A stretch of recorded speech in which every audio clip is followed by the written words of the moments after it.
My Business About Bad Movies podcast. I have with me today, go ahead and introduce yourself, fellas. Chris Herndon here. And I'm John D'Andreal. And we're going to be reviewing the movie 500 Mile Per Hour Storm. This is made by Asylum, and if you know anything about their movies, this kind of fits right in with things like, I believe Atlantic Rim is one of their movies. Guys, do you know any others off the top of your head? Are they? Yes, I do. The Day the Earth Stopped. Snakes on a Train. Transmorphers. I wish I was making this up. Transmorphers. Abraham Lincoln versus Zombies. Wow. Yeah. Really marketing towards the... Oh, what was the name of that movie I saw the ad for the other day? Atlantic Rim. That had to be it. Right, right. What I imagine is these movies are made specifically towards somewhat nearsighted grandmothers or grandfathers who think to themselves, oh, well, my grandson really likes the movie Pacific Rim, and here it is. And then they pick up Atlantic Rim. So I have to wonder, with that in mind, what is this movie based on? I'm assuming a fever dream. I mean, with those other names, it's pretty obvious. The Transformers, Pacific Rim, and some of the others. But 500 Mile Per Hour Storm. Yeah. I see your point. The only thing I can think of is maybe this is a prequel to Sharknado, possibly explaining some of the strange weather events that were happening during that. Yeah. Now, to be honest, I think it's just just the general cashing in on the general trend of meteorological apocalyptic films that we've been seeing. So yeah, I can see that. The Day After Tomorrow comes to mind. So the plot line of this is, when an energy experiment goes haywire, a rash of massive hurricanes rips across North America. A high school science teacher, who is played by just a great performance by our good friend from the Starship Trooper movie, Casper Van Dien.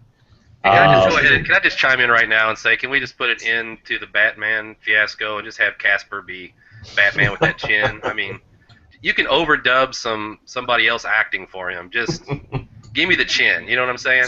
Yeah. Well, I mean, honestly, if you think back when Joel Schumacher killed the franchise, Casper Van Dien was a hot property. He had just come off of Starship Troopers. Yeah. He could have gone into that role.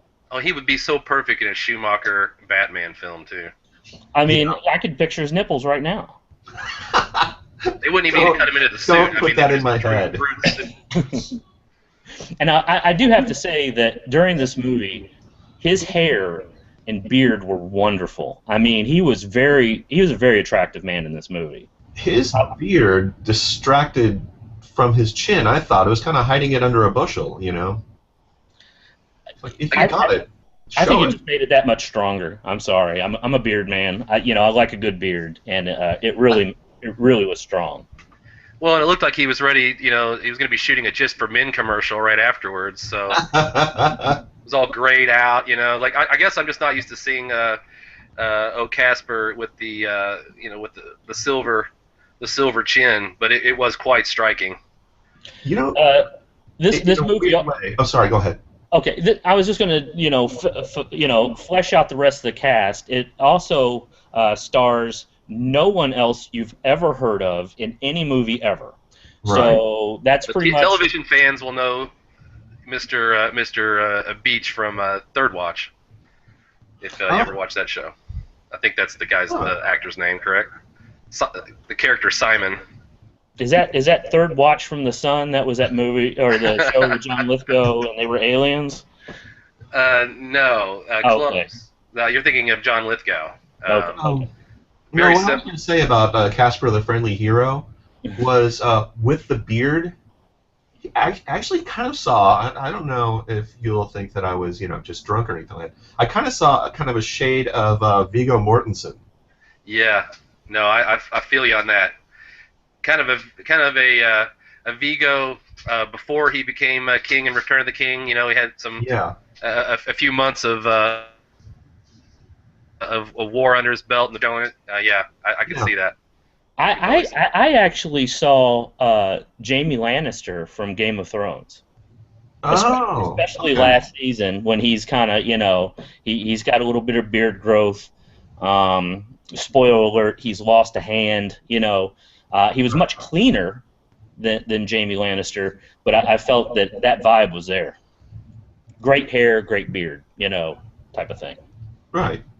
Okay, I can see that. Yeah. I mean, great hair and a great beard never goes out of style. I mean, let's just face it. I mean, okay, we're really avoiding talking about this movie, and it's completely understandable. I mean, just within the first 20 minutes, I'll admit, you know, I was trying to take notes for this movie, and after 20 minutes, my hand was cramping up. I just couldn't do it anymore. Of course, now I've got portions of this movie burned into my brain that I'll never forget. But certainly we can start talking about the movie. Well, I mean, let's face it. The storm, not really the star of the movie. No. You know, I mean, I felt the storm. You know, the title left a little me wanting more storm. But Castor Van Dien, let's just, you know, his character. I believe his name was Nathan Sims, correct? Yes. Mm-hmm. Maybe Dr. Nathan Sims, maybe not. I'm not sure on that one. But not only brilliant scientist who's apparently gone back to give back to his community as a high school teacher. Also an accomplished hot air balloonist, which, I mean, I was probably more impressed with that than anything else that he did the entire movie. You know, saving the family from certain death in a hot air balloon to kind of kick things off. Right. They were up like a total of 30 seconds before he sensed danger and put it down. I do like everything leading up to that scene too, because it was just great B-roll footage of like a hot air balloon festival. Could have been Balloon Glow here in Louisville for all I know, with such balloons as the Spider Pig balloon and the Darth Vader balloon. I really enjoyed seeing that. I noticed though the Darth Vader balloon was always turned away from the camera. And I'm sure there was copyright issues there. That's what I was wondering. Was, you know, I guess they had to edit out the Darth Vader balloon because Lucasfilm would sue. I just assumed you know, they were part of the production. I mean, with the high quality special effects, I just assumed that they were involved. So yeah, I mean, the whole hot air balloon thing was pretty crazy. I mean, in some ways, it could be a really, really cool scene in, like, you know, in a better movie, but you don't know anything about any of the hot air balloonists who get just violently killed in this storm, and it's just handled so matter-of-factly. But I know I wasn't. I totally. I guess wasn't. We're jumping ahead. I started talking about hot. I mean, we don't even know why. Okay. I wasn't invested in the hot air balloon people until they started exploding. But we can get to that. Well, I was wondering, kind of for locale reasons, was this hot air balloon festival in Galveston? Is that where they were trying to set up? Oh Lord! Now this is a real point of contention here. Now, at the very beginning, now, okay, we're going to have to even go back a little bit. We need to set up why there's a storm. We need to set up even why this is a question, and even what this movie. But I definitely want to flesh this out a little bit, yeah. And why they named the movie what they did, I don't know, which will also become clear later. We are trying to flesh out a skeleton. Yes, we are trying to. I mean, we could probably just rewrite this movie at this point because there's just so much wrong. But there is the Apollo station that's apparently in the Gulf of Mexico. They have basically come up with an alternative energy source, clean energy, that involves basically pulling energy from the Earth, whether it's the magnetic field, whether it's the force of weather events like hurricanes. I guess it's sucking all of this in, and they're starting. And obviously, Casper Van Dien is you know, he's kind of the guy behind this. Somehow he came up with some formula. He's not there because obviously hot air ballooning trumps a new clean fuel source that's going to power the entire world. Or as they say twice in the first 10 minutes of the movie, they're quote unquote changing history. Yes. changing history, which was kind of a bizarre. Right. Yeah. But I tell you, Michael Beach is Simon, and he's kind of the head of this reactor, Apollo station reactor. They call it a reactor at some points in the movie. And I don't know if that guy's his boss. I don't know the name of the actor or the name of the character. I'm sorry. The character is Simon Caprizi. Yeah, now that's Michael Beach, right? Yeah, yep. So. You're talking about the Gage character with the slick back hair. Yeah, the other guy. He's kind of like he's kind of the money man behind this. He's kind of like the business manager for the station or something. And his name is just Gage. He has no last name in the movie. Played by Chad Brummett, whoever that is. I just thought of Simon as Samuel Jackson in Jurassic Park. Yeah, hang on your butts. That's right. I mean, this guy, he was definitely the best actor in the movie, I thought. Yeah. He's a solid actor. I mean, he was on Third Watch he was one of the characters in that, but he was also on ER. If you remember, if you're an ER fan, the doctor who gets AIDS. He's the husband of the doctor who gets AIDS, whatever her name was. So I mean, he's got some chops. He's been in another popular TV show recently, Sons of Anarchy, which is actually really. I forgot about that. Yeah. He was in the Red Dawn movie as Mayor Jenkins. That's correct. I just saw that not too long ago. He's been on NCIS, The Closer, Criminal Minds, Grey's Anatomy. I mean, this guy's He's a working actor, man. I mean, he's probably doing more in a year than Casper is. I'm afraid. Yeah, I really wanted to stage an intervention. Oh yeah, I mean, this guy's like, hey, listen, you have a legit career going on. Stay away from this stuff, all right? I mean, he was in The Abyss. Really? In I don't remember him in 1989. The Abyss, really? And True Romance. I don't remember either of those, and I know The Abyss pretty well. Huh. Well, hold on. Let me go back. I mean, there's a lot of extras. He's got such a career. I've got to go back. He was Barnes in The Abyss. If you remember. Oh yeah, Barnes. Barnes. Who can forget Barnes? I can't forget Barnes. Yeah. He was really key to the whole Abyss thing, He was in Quantum Leap at one point. I mean, this guy. There you go. All you had to do is say Quantum Leap. You had me there. Yeah, I mean, he's a working actor who does not need to be doing 500-mile-per-hour storm. And it wasn't like it was filmed in Hawaii or anything. So right. I mean, he's obviously like a character actor that just shows up, and he definitely brought gravitas to that role. I thought so. I thought so. That's almost heartbreaking. Considering just how bad Gage was. Really good. See somebody who's really, really good just, do a really good job on something so awful. Well, I mean, it's reminiscent of Ian Ziering and Sharknado. Yeah, it's like, why are you doing this? So apparently, this energy beam manifests itself as the laser from the Death Star. Yes. Goes straight into space and knocks a hole in the ozone layer. Did you catch that? That was one of the effects. Yeah. Knocked a hole right in the ozone layer, and immediately starts these superstorms. Mm. And here is where the point of contention comes in, because one of the first questions is, because they see this happening, is what is the closest city from where we are right now? And the answer is Galveston, Texas.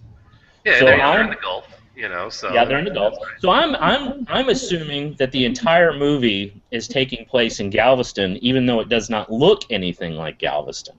Not at all. We come to find out that it was filmed in Albuquerque, New Mexico, which makes much more sense. It looked like it was. I mean, I've been to Albuquerque. It looked like Albuquerque. You know what I'm saying? Pretty much the entire movie looked like it could have been shot, in Albuquerque. Now, and I've been out to Galveston many times, and yeah, there was absolutely no suspension of disbelief. Yeah, But my question is, how does it get to Albuquerque, New Mexico, through Galveston and apparently Houston, which was destroyed, Now, without this being kind of a bigger event? It's going to take some significant time to get there. Of course, as you pointed out, it seemed like these were more like pop-up storms. They were just kind of happening.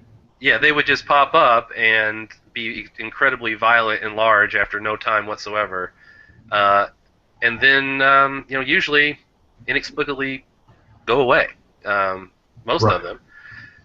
Well, looking at it, okay, I can't believe I'm about to defend this movie, but if it were a hypercane, then we haven't even gotten to this hypercane stuff. that's true. But I mean, that comes it depends later. on the size of the storm. That's basically in the final act.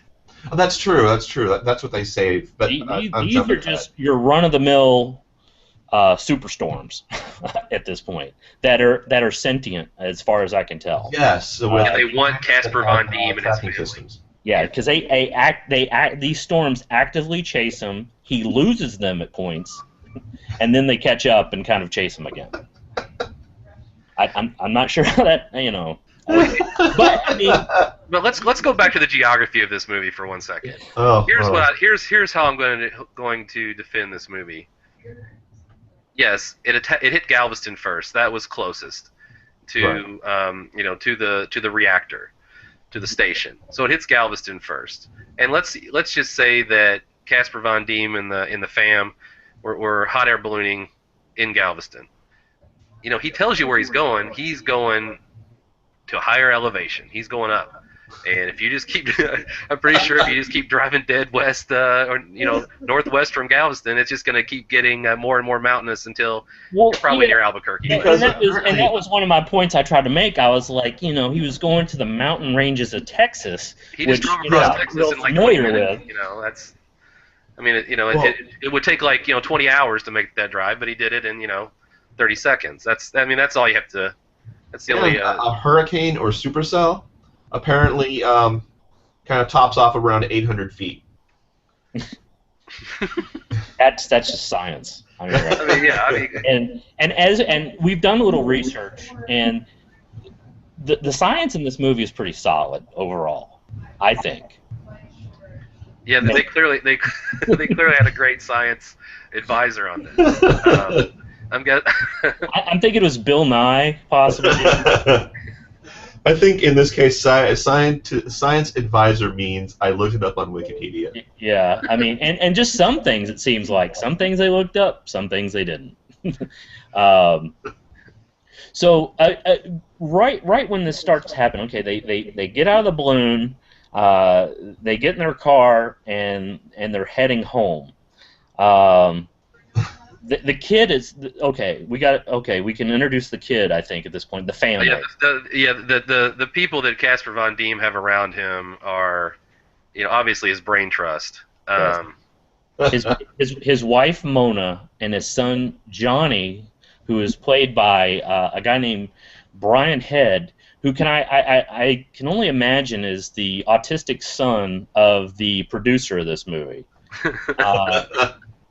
I believe he is supposed to be playing a teenager, maybe around 13 or 14 years old, but he's obviously in his late 20s, possibly early 30s. Yeah, I mean he's basically he probably graduated high school with Casper. I mean let's face it.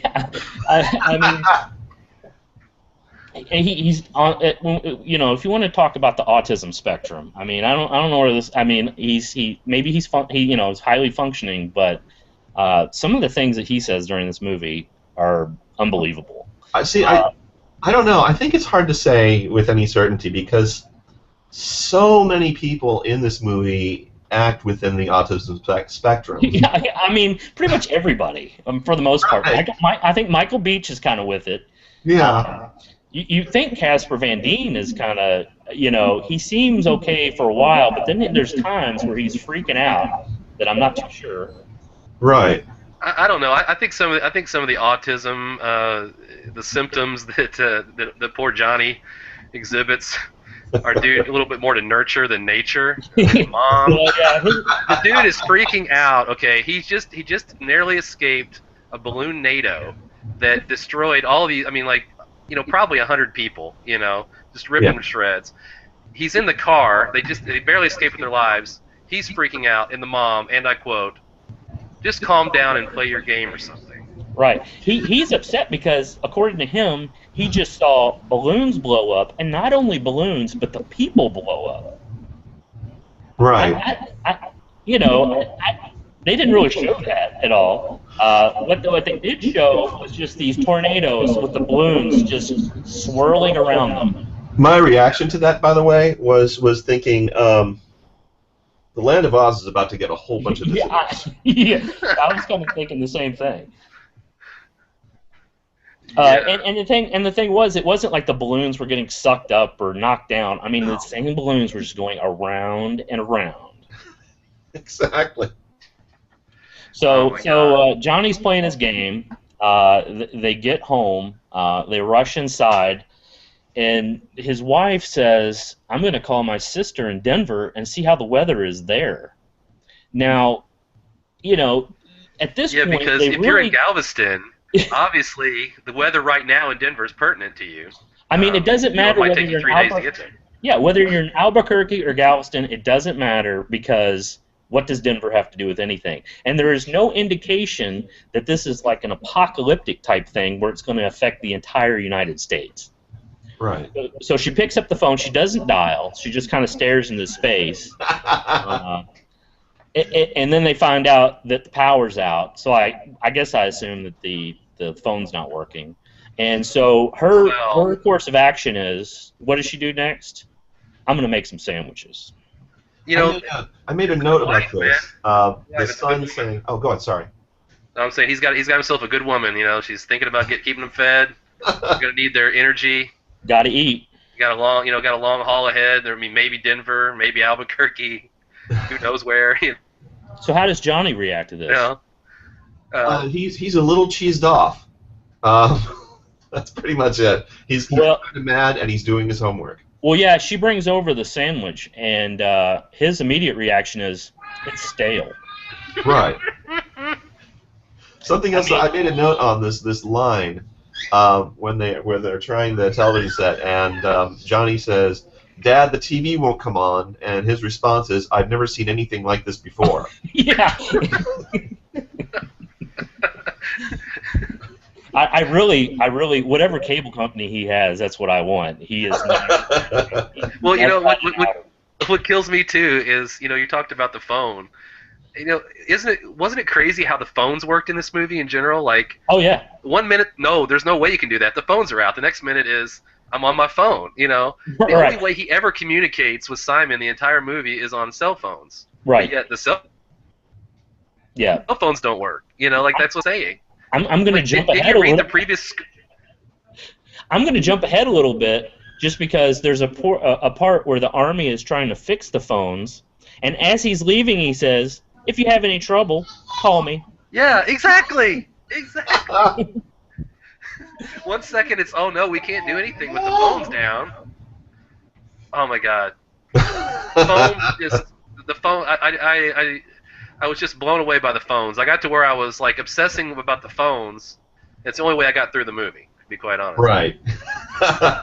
Oh, there's another discrepancy in the phones. We write that one down. Okay, so let's go back to, at this point, they kind of cut back to the Apollo station, which is, that this place, and Gage is just like, at this point, we have Simon, who knows there's something wrong. Gage wants to just keep on pressing on. He's like, "There's no way these things are related." Simon, of course, is the voice of reason throughout this entire movie, and he's trying to shut this thing down. Well, he's the voice of reason, but no competence. I mean, right. Well, it's like he turns this thing on, and then he doesn't expect anything. I mean, like, he's like, "This is a bad idea, but I'm going to do it. But okay, we got to do it anyway." And things all go to hell, and then I don't really know what to do now. Well, I think I should also mention this point. Every time they go to the Apollo station, they show an exterior shot of the station. a poorly done CGI. I was going to say, each time the CGI looks like it's a cutscene from a game for the PS1. Yeah. Yes. Yeah. And this station, as I figure it, is manned by about 6 people. Yeah, they were definitely on like the weekend crew, you know. Now, you remember the very first shot of this movie that wasn't B-roll footage of the balloons was the chick's legs coming down the stairs. Yes. She is Tech Lewis. That is just her name, Tech Lewis. And I thought she was going to play a big part in the movie. Right. So I'm thinking this is the introduction of our sexy scientist character. Right. And she barely interacts with anybody during the entire movie. And she is crazy pale. Yeah. I was actually kind of distracted by her character because I was just, my first instant reaction was a ghost. It's a ghost. So we're at this tech station. It's poorly manned.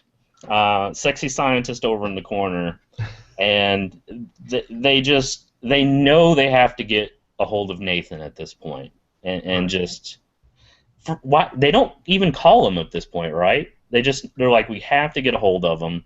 The phones are still working. Nathan warned us not to do that. You know, that's how you learn. I think it might be how you learn Casper Von Dien's name. You know, it's like, oh yeah. Like, they just throw it out there. Oh, well, Nathan had that formula. He warned us not to do this. You know. Right. You're right. Mean, they didn't really mention his name for a long time. He was just basically Dad.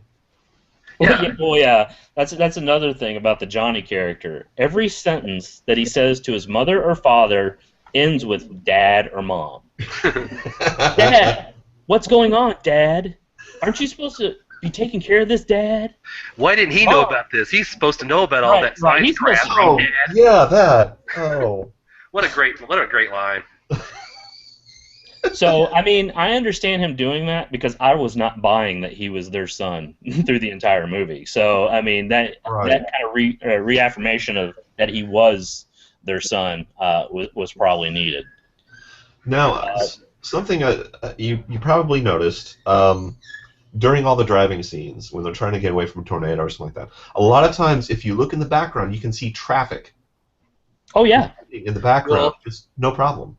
Well, you know what I thought about on that is I was watching on my Kindle, and so I couldn't see the background stuff maybe quite as well. But they're on all these highways, and there are no other cars or people. There's this apocalypse happening. I mean, Houston is down. I mean, Houston's destroyed, you know. But there's nobody fleeing any city or anything. It's just these guys like on their own.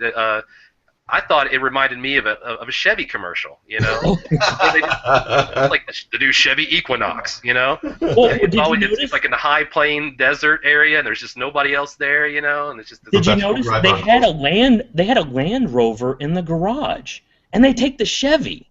It was an Equinox, man. Very comfortable ride.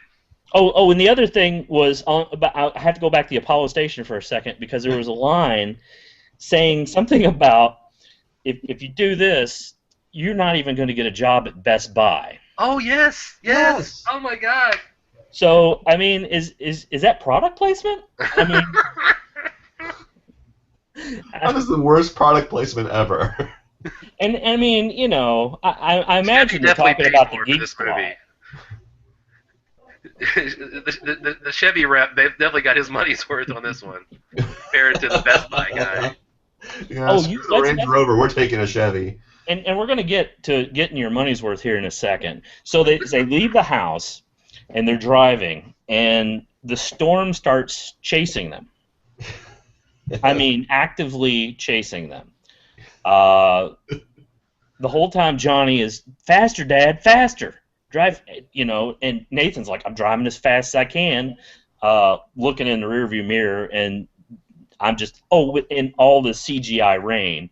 I mean, this movie must have been made in like 3 or 4 days. They could not even wait for real rain. Right. But had CGI rain. Well, if you need a lot of rain, you know, this I'm going to take us back to the geography question here for a second. If you're going to have a movie about tropical storms, why do you film it in the high desert of New Mexico? I mean, it's like you're never going to get any real rain, right? I mean, the whole entire time I'm watching this film, I'm thinking about the setting and the phones, just killing me. I mean, the only thing I could figure is the message is this could happen anywhere. You're not even safe in Albuquerque, New Mexico. No. Because that is not a place you think of when you think of tropical storms. Right. No, I mean, you're right. I guess it's the twist. Sorry, go ahead. Part of my confusion of this is that none of the cars had license plates. I noticed when they closed the trunk, no license plate. So that was another bit of confusion that it's like, where exactly is this supposed to be taking place? Well, they're all dealer models, dude. I mean, it was a Chevy dealership. And, no. Well, one thing, I guess, to defend this horrible, horrible movie. Yeah, keep trying. About why they wouldn't, wait for a thunderstorm is actual rain is terrible to shoot in, because the lens gets wet, the cloud cover does uneven light, so you can't have like a steady light source for reshoots or anything like that. Each reshoot's going to be different, which is terrible for editing. Well, I would those imagine are very valid points. Yeah, especially when you're probably filming with an iPhone. Well, it's definitely video. It's digital video. This was not film. Well, my point is you can't even get some stock footage of rain in the high desert. Just to use as filler. I mean, they're going to be in the car. CGI that, and they obviously, the same guy who did Sharknado did this movie in terms of the rain through the windshields, and just absolutely ridiculous looking. But again, strange location for the film, just in general for me. So another thing we can get into location is where they're chased to next, which I consider possibly another character in this film because it's so prominent. They drive into this large building, multi-purpose building that has a lot of windows. Initially saying this will be a safe place, right. But it's got a huge amount of windows. They're rolling their windows down, and I'm thinking this is just a huge mistake. And all of a sudden, Nathan comes to his senses and says, "We're not safe here." Drives out. However, this scene of this building, I did not know how important it was at the time, because 80% of the rest of the movie takes place in this building. Exactly. Yeah. Even to the fact that I think that somewhere in this building is definitely the Apollo station. Yes. Yeah. The what is it? The oh gosh, the interior of the Apollo station when they're like pulling all these levers and doing all these dials. I'm pretty sure that's the same. And the underground scenes too. There's a lot of underground scenes where they're obviously under a large building. So I mean, most of the movie is, I believe, filmed in this building. I just didn't know what a big part it was going to have at that point. Right. It really was the star, really. I mean. Yeah, it really was a star. It was a better actor than much of the cast. Yeah, much of the cast. With only Michael Beach and possibly Casper Van Dien surviving the building. I don't know, that news lady was pretty effective. Well, I like the news lady because she gave that half-assed "I'm too old for this shit." And then immediately gets wiped out by the storm. I noticed in a lot of the tornado chase scenes, a whole lot of them, like with the car skidding away, everything like that, there was all either process shots or CGI again. Oh yeah. And my theory was that the asylum couldn't afford damage to the rental. Well, there's a great scene coming up, and I believe it. This is a part where maybe your notes may help with the chronology of this movie, where they're driving down the highway and come across the trailer truck or whatever. Right. Is that coming up? I don't remember if I mean, okay, we don't have to do this chronologically. Who cares? I mean, this movie's garbage. So at one point the storms are chasing them, and there's this great scene where there's this like trailer truck in the middle of the road. They start screaming. The truck starts moving. They're it's back and forth between the truck and them. And then they drive at the back of the trailer, and then all hell breaks loose. The storm catches up with them, and then it's one of those like Star Trek bridge moments where they're just kind of like throwing themselves like around the car, slow motion. There's a red filter of light from something, and this goes on for like 10 minutes. It felt like it, yeah. Yeah, I mean... Did you notice how at first they all looked terrified, and by the end of it they were all smiling, and like they looked like they were having a great time? It reminded me of those camera shots you can get at amusement parks on really scary parts of roller coasters where they'll snap your shot. You can pick it up after you get off the ride, where people are just like so scared that they're just laughing. I mean, it was ridiculous. Oh, I think they were like, we are nailing this, guys. Yeah. We are killing this scene. Everyone out there believes that we're in the storm right now. And I thought I was going to see it, up in the air and twirling. No, it's just kind of on the ground. And then suddenly they drive out the other end. Right. And the tornado is still right there. Right. And just all keep of a sudden going. so calm, like, oh, that was a close one, guys. Yeah. I'm like, it's practically in your back window right now. Right. It was so bizarre. And then it just clears up. Just sunny as can be right after that. Oh my God. And this is where I'm running into problem with the chronology of this movie, because I want to say that the Road Warrior moment was next. Yeah, they come upon what look like some wrecked, derelict cars that have been there for a while, even though this weather event just happened, no more than a day before. But it looks like this is just like a post-apocalyptic wasteland or something. And go ahead. Sorry. well, I'm just there's a stray dog involved. I mean, somebody else run with this, because I don't even really understand I don't even understand where this fits into this movie at all. No, it's just out of nowhere, and no one wants to stop except for Nathan. He's like, we got to help if we can. But it doesn't look like there's anything to help. It wasn't like this wreck just happened. I mean, these cars look like they've been there for maybe like half a century. Well, and I'll tell you something that's crazy about that too. And unless you've seen the other Thunder 11, the writer's classic work Sharknado, you don't realize that he just basically rehashed that exchange between the mother, or the wife, and Nathan, where she's like, you got to stay with your family. You can't be helping other people. Oh, we got to help other people. That's like, I mean, that is right. It's Tara Reid and Ian Ziering in a masterful moment in Sharknado. To see it done in this film just sullies it for me now. Well, actually, it was written by Hank Woon Jr., who I believe is an understudy for Thunder 11, because he had writing credits with Thunder 11 on Sharknado. I got you. So he learned all his tricks from him. I mean, well, he ripped off a line. It's exchange almost word for word. I mean, it's obvious who the master is and who the student is in this situation. Yeah.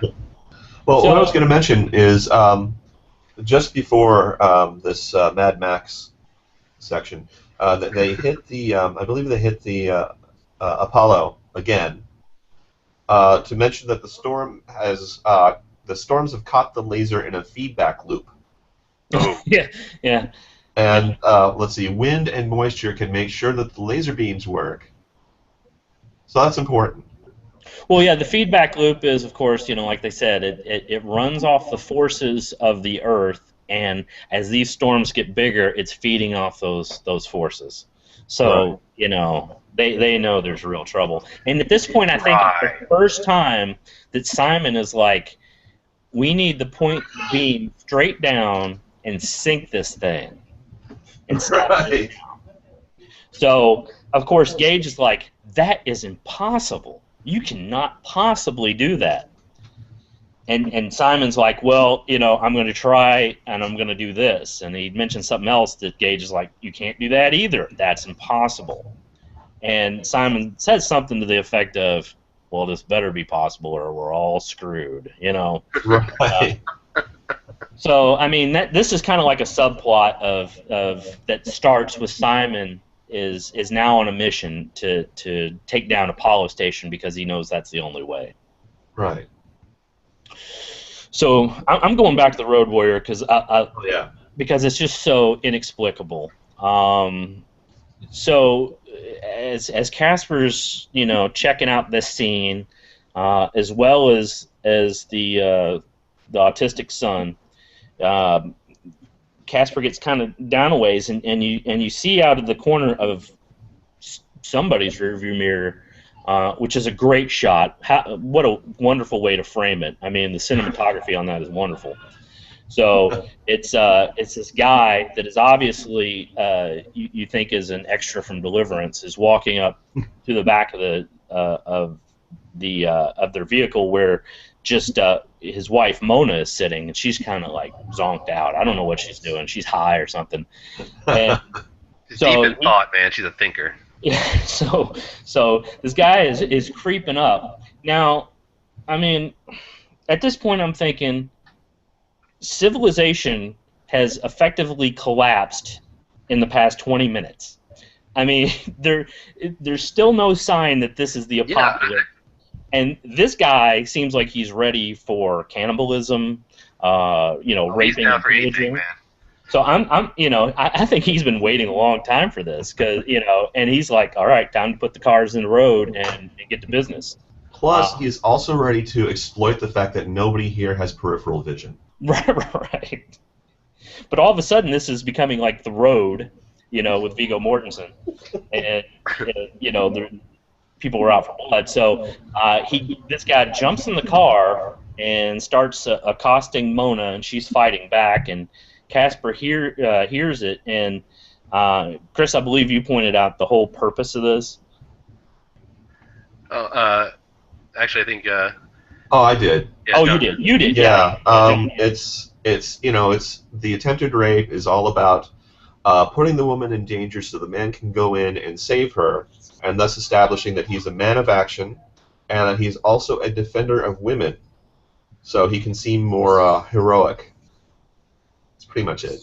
Mission accomplished. Right. Yeah. No, I mean he definitely got that point across, and the fact that, of course, she didn't want him, she didn't want to stop anyway. I mean, but we got to help people, that was his thing. Though, of course, they turn around and leave the dog, which I thought was... Yeah, that actually surprised me. I was sure that they would pick up the dog. Well, Johnny wanted to. Well, he mentioned it. The funny thing was they were getting ready to, they were bailing out of there, and you see the dog, and of course the storm is coming down on them, and I think, oh, I can't believe they're not doing anything with that dog. Then they go back to the dog, like, oh, here they go, and Johnny says, what about the dog? Casper Von Dien's like, F it, man, we're out, I mean, he's like, we're not taking... made a point of it, He's like, we're not taking that man's dog. I don't know if he was like sympathetic with the guy. All of a sudden, he realized, hey, man, this guy was just looking for a meal. It's obviously the end of civilization. Who hasn't tried to rape somebody, really?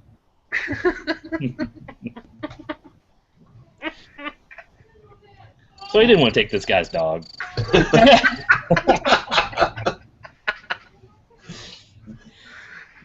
So, all right, where does it go from here? I think. No, wait. I think we missed just a bizarre scene that I have to just at least mention in passing. Oh, I'm sure we. Yeah. When they flee to the mountains because the guy who knows all about all the science crap, the dad, is saying, well, we just got to get to higher elevations. Oh yeah.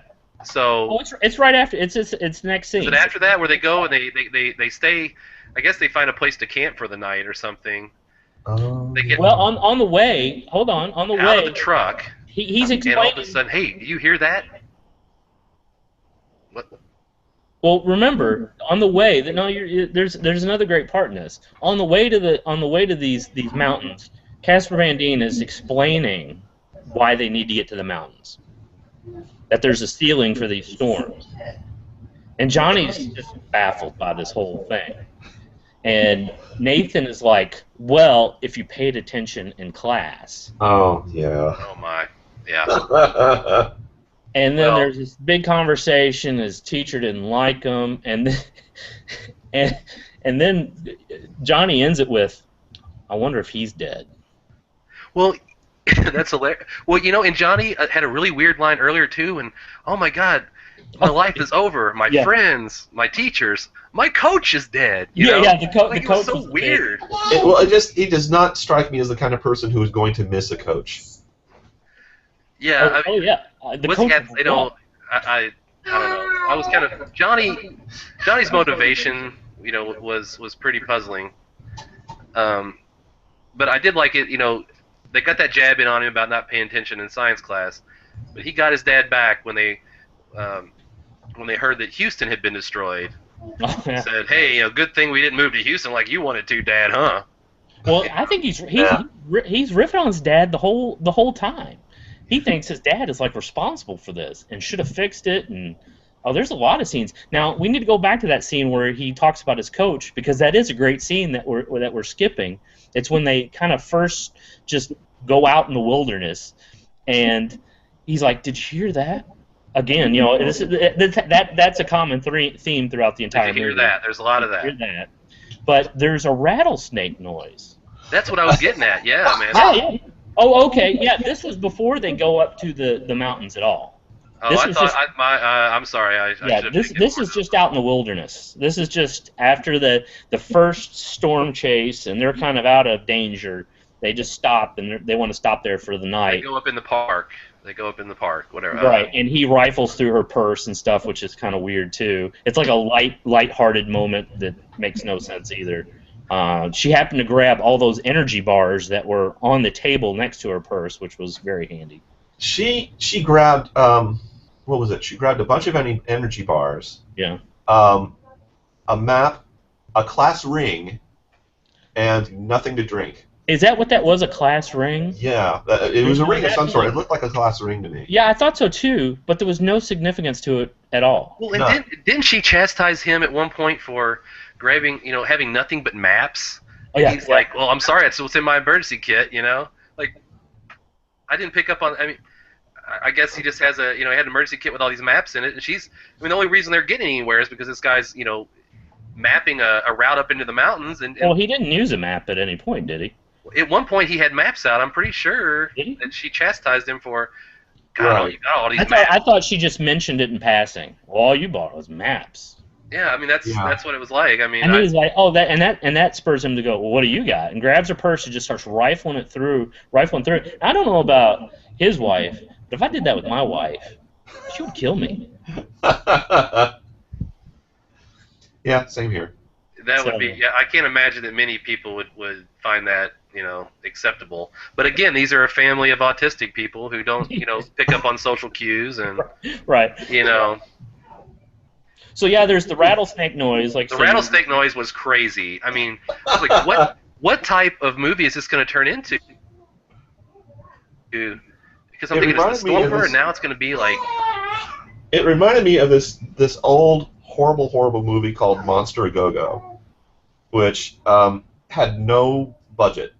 The budget was so low that there is a scene where they're supposed to be in a military base, and the phone is supposed to ring, and what it really is somebody off camera going. Literally just a person, and so the rattlesnake reminded me of that. There's somebody with a maraca just like standing off. Exactly. The cameraman's actually doing it, Oh my God. Well, it was so bad. Like, hey, do you hear that? Yeah. Do you hear something? Yeah. Oh, everybody, get back in the car. No, back away slowly. A little faster. You do realize you will see the snakes. You never see the snakes because that would have cut into their $300,000 budget. It sounded like there was some kind of swarm of genetically modified, man-killing snakes, rattlesnakes or something. It was starting to turn more and more into like a sci-fi network movie. The whole thing was just crazy. I don't know. I really thought they were going to go a little bit farther into that, and then when they didn't, it was kind of disappointing, honestly. Right. I really thought I thought what it was going to be was like the storms were forcing all these animals into this area. Yes, They were running away from it. Yeah. Thank you. And I'll go ahead and say it. I thought there was a chance for a rattlesnake NATO. I mean, really, if that twister had come up that hill a little bit farther. The problem, Vince, is you are trying to bring reason to an unreasonable situation. Well, I'm convinced that this movie was written by. Have you seen those? They're like refrigerator magnets, but they're words. Yes. You can line them up on the refrigerator. I think they magnetic poetry. Yeah, they were just reaching into the bag and just throwing them against the refrigerator, and what came up made it into the movie.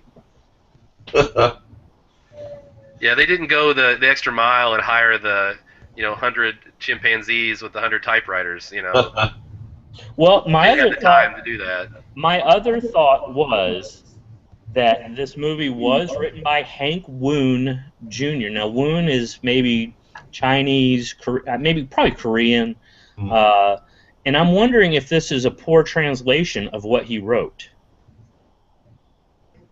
Okay, I can see that actually. He originally wrote it in Korean, and then they got some guy who barely knows Korean to translate it into English. No, I think what it is it was actually written in like Croatian, and then the Korean English-speaking guy then translated it, and that's how we got the script for 500. And then they used Google Translate.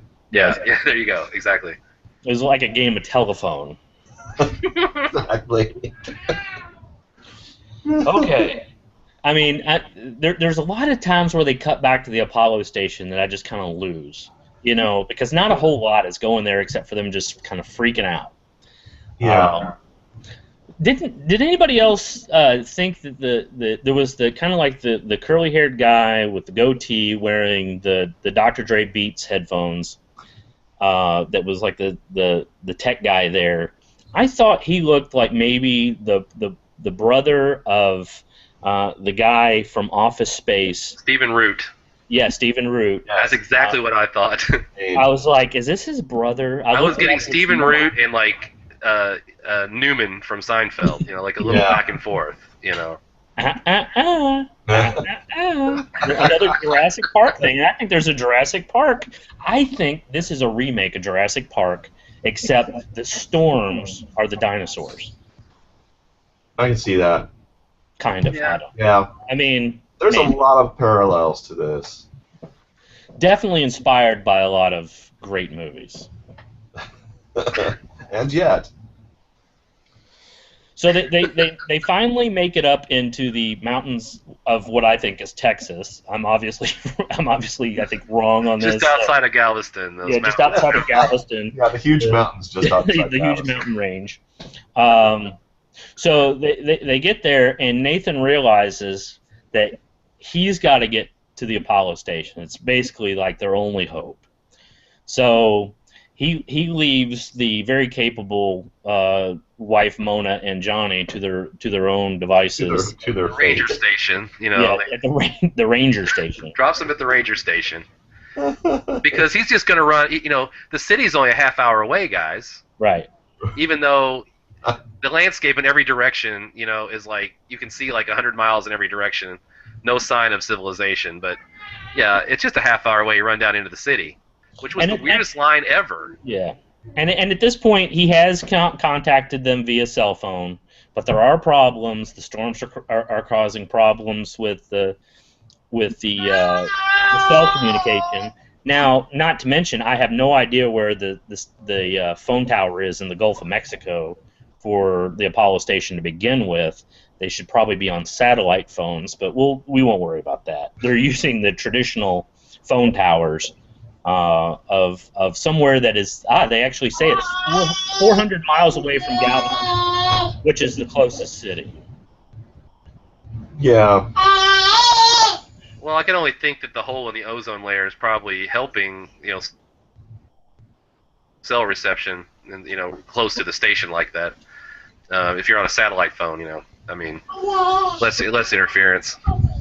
Well, and we also got the one of the things I think it was when they were getting close to the ranger station. where Casper Van Dien finally sounds like a scientist, I should say, and starts explaining like the Fujiwara effect and hypercanes and basically gives all the background information that you probably should have gotten a little earlier, that he actually is a scientist and actually knows what's going on.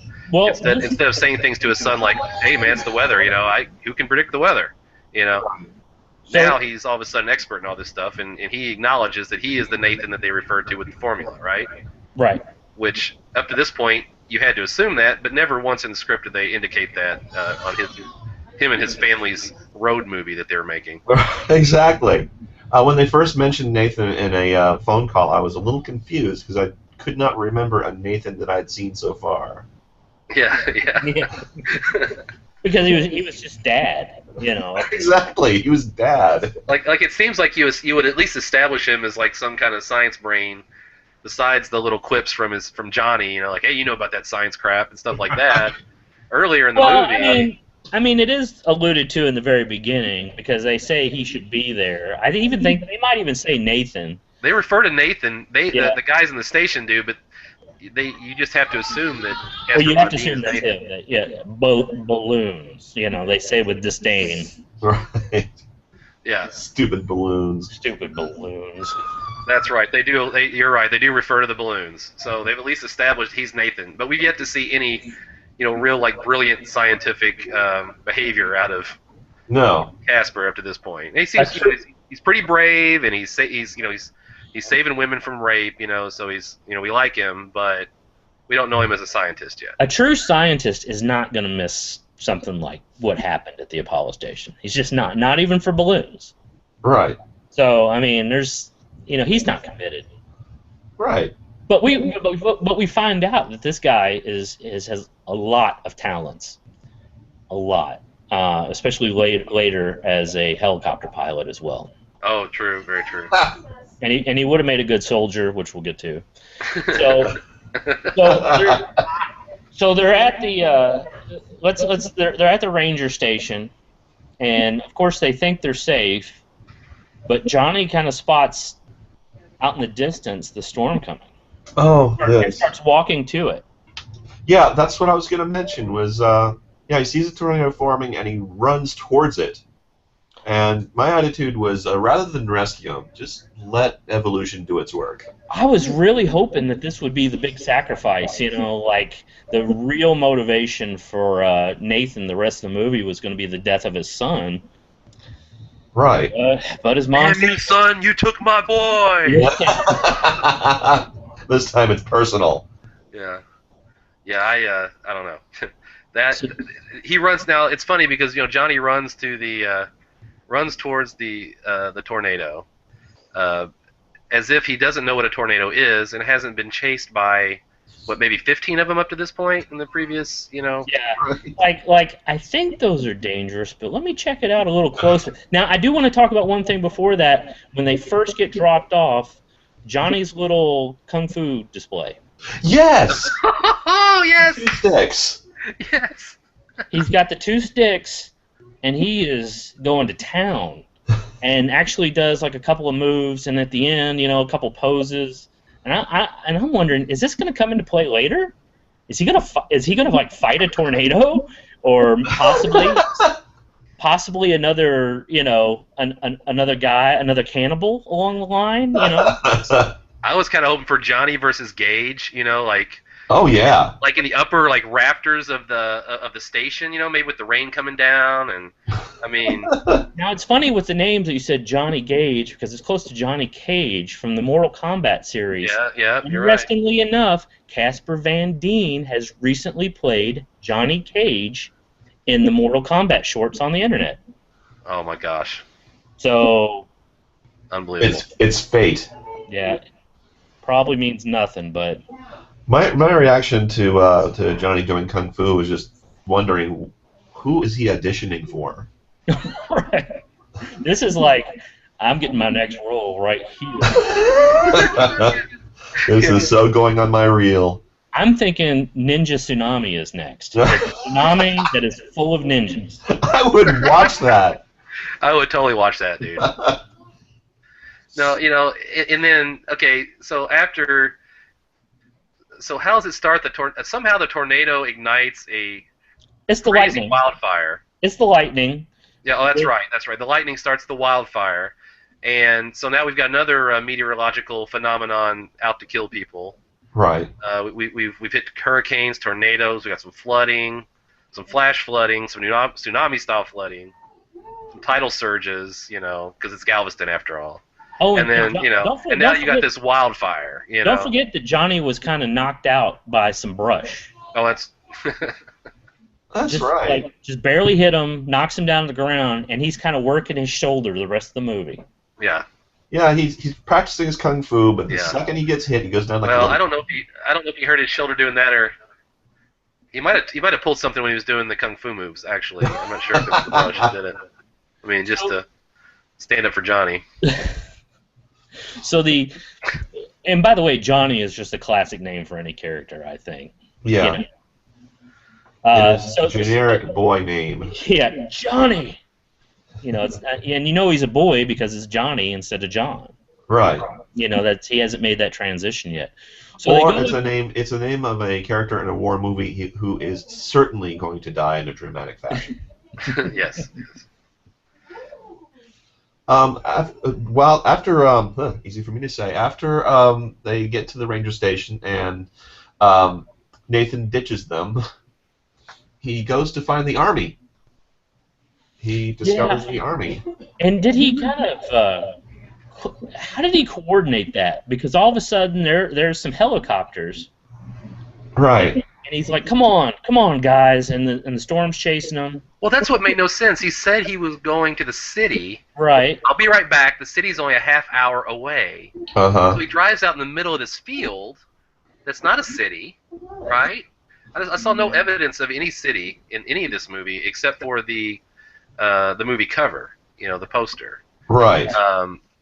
So I didn't understand that either. Like, where did he call? Somehow call in for air cab to come pick him up, or? I mean, I was confused by that as well. Now one thing they also do that maybe you all didn't catch, but just because of my background, I caught that in those scenes they used two different types of helicopters. Yeah. There was one type, and then of course there was like the Black Hawk type that was picking them up, which was also our introduction to Captain Wright, who's amazing in this film. The indestructible Captain Wright. He's running. I mean, he runs up to the car, and he's like, "Unless you can swim, better come with me." So this is his introduction to the Navy. So he goes in the tent, and there's a lot of equipment there. And this is where I question whether he was a real scientist or not. He's like, with all this stuff, can I make a phone call? Like it was just, random electronic equipment that they could, cobble together to make a phone call. And then that's when they explain the cell phone towers are down, they're going to fix them. But this is also the point where he comes up with the plan that's going to neutralize these storms. That's right. He notices they're in clusters, and that if they can redirect the beam from the Apollo into the eye of these storms, the center of that cluster. Yeah, the center of that cluster, that it was just gonna. I mean, he explains some science that I'm sure is legit. I have no doubt. Well, I mean, it was pretty clear. I mean, really, once you saw the map, I mean. I'm no scientist, but it sure looked like that would take care of things. I mentioned this earlier to Vince. The problem is that the Earth is round. Yes. Yes. And so shooting a straight beam towards something is not going to hit anything, because around every 26 miles, the horizon is going to curve, and you won't be able to see it. Yeah, that was kind of puzzling as well, and how that I don't even know how to comment on this part of the movie because the science is so far off, and I don't really understand how the beam of light is directly affecting those storms if there's a hole in the ozone. I mean, the only thing I can figure is that beam must be super hot. Like that is how they're offsetting the energy, because at this point they're. But why really, doesn't it when it shoots into the middle of this cluster? Do we see it destroying anything on the ground, or no? We never see any evidence of it, right? They just show it being aimed with the mirror. They just show it kind of going through the cloud or the storm and it dissipating, like a cloud. I don't know. And at this point, they're really worried about the Apollo station melting down. Well, and causing a nuclear holocaust, which they have already said that this is powered by the forces of the Earth. I don't know where the nuclear part comes in. Yeah, and how is it quote unquote changing history and rewriting like energy science if you still got a big nuclear reactor sitting there, one that's big enough that a meltdown will kill everyone in a nuclear winter, is what Gage says. You'll never survive the nuclear winter. And not even the cockroaches will survive. Right. And why does a clean energy source have a targeting system? yeah, good point there. Yeah. I mean, it's got a lot of things in an energy source I think you'd want to get away from. Right. Well, and is a place that can melt down in such a fashion, is that so clean? I mean, so I mean, they still have this idea of pointing the beam straight down, which actually comes into play later, and when you see it, it makes no sense. But I guess we'll hit on that when we get to the big close. Okay, so well, we have to touch on something here. When Casper or Nathan, I'm sorry, Dr. Nathan Sims, we don't know he's never called doctor. I'm calling him doctor. I mean, he just looks like a doctor to me. I mean, he's obviously very scientific. He knows a lot about science crap. I would say closer to like professor. Well, that's what I mean. I don't mean like a medical doctor. I mean, okay. He's not treating bursitis on on the road with Johnny. I just mean he's a doctor of whatever energy physics or whatever. I'm sure that's not a real degree, but there's a point where he and the soldier, which you said his name earlier, Vince. What was his name? The Captain Wright. Captain Wright, the guy this total scene chewer. I mean, guy was awesome.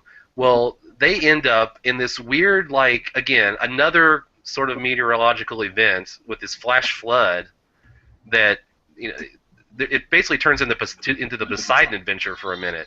You guys remember that? And we think that Wright has bit it. He's gone, and obviously the audience is mourning his death after that scene because he was one of the better performances in the whole flick.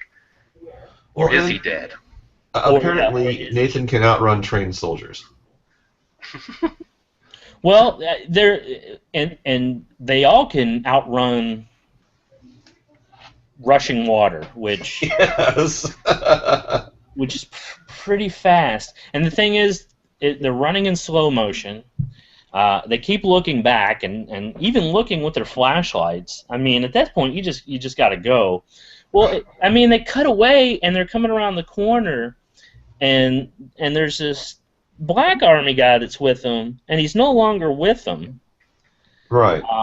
But he kind of looks like he's been stumbling, and he gets wiped out by the rushing water that just kind of passes the tunnel that they went down and went down another tunnel for a second. Again, because of the sentient nature of the storm, they lost him for a second.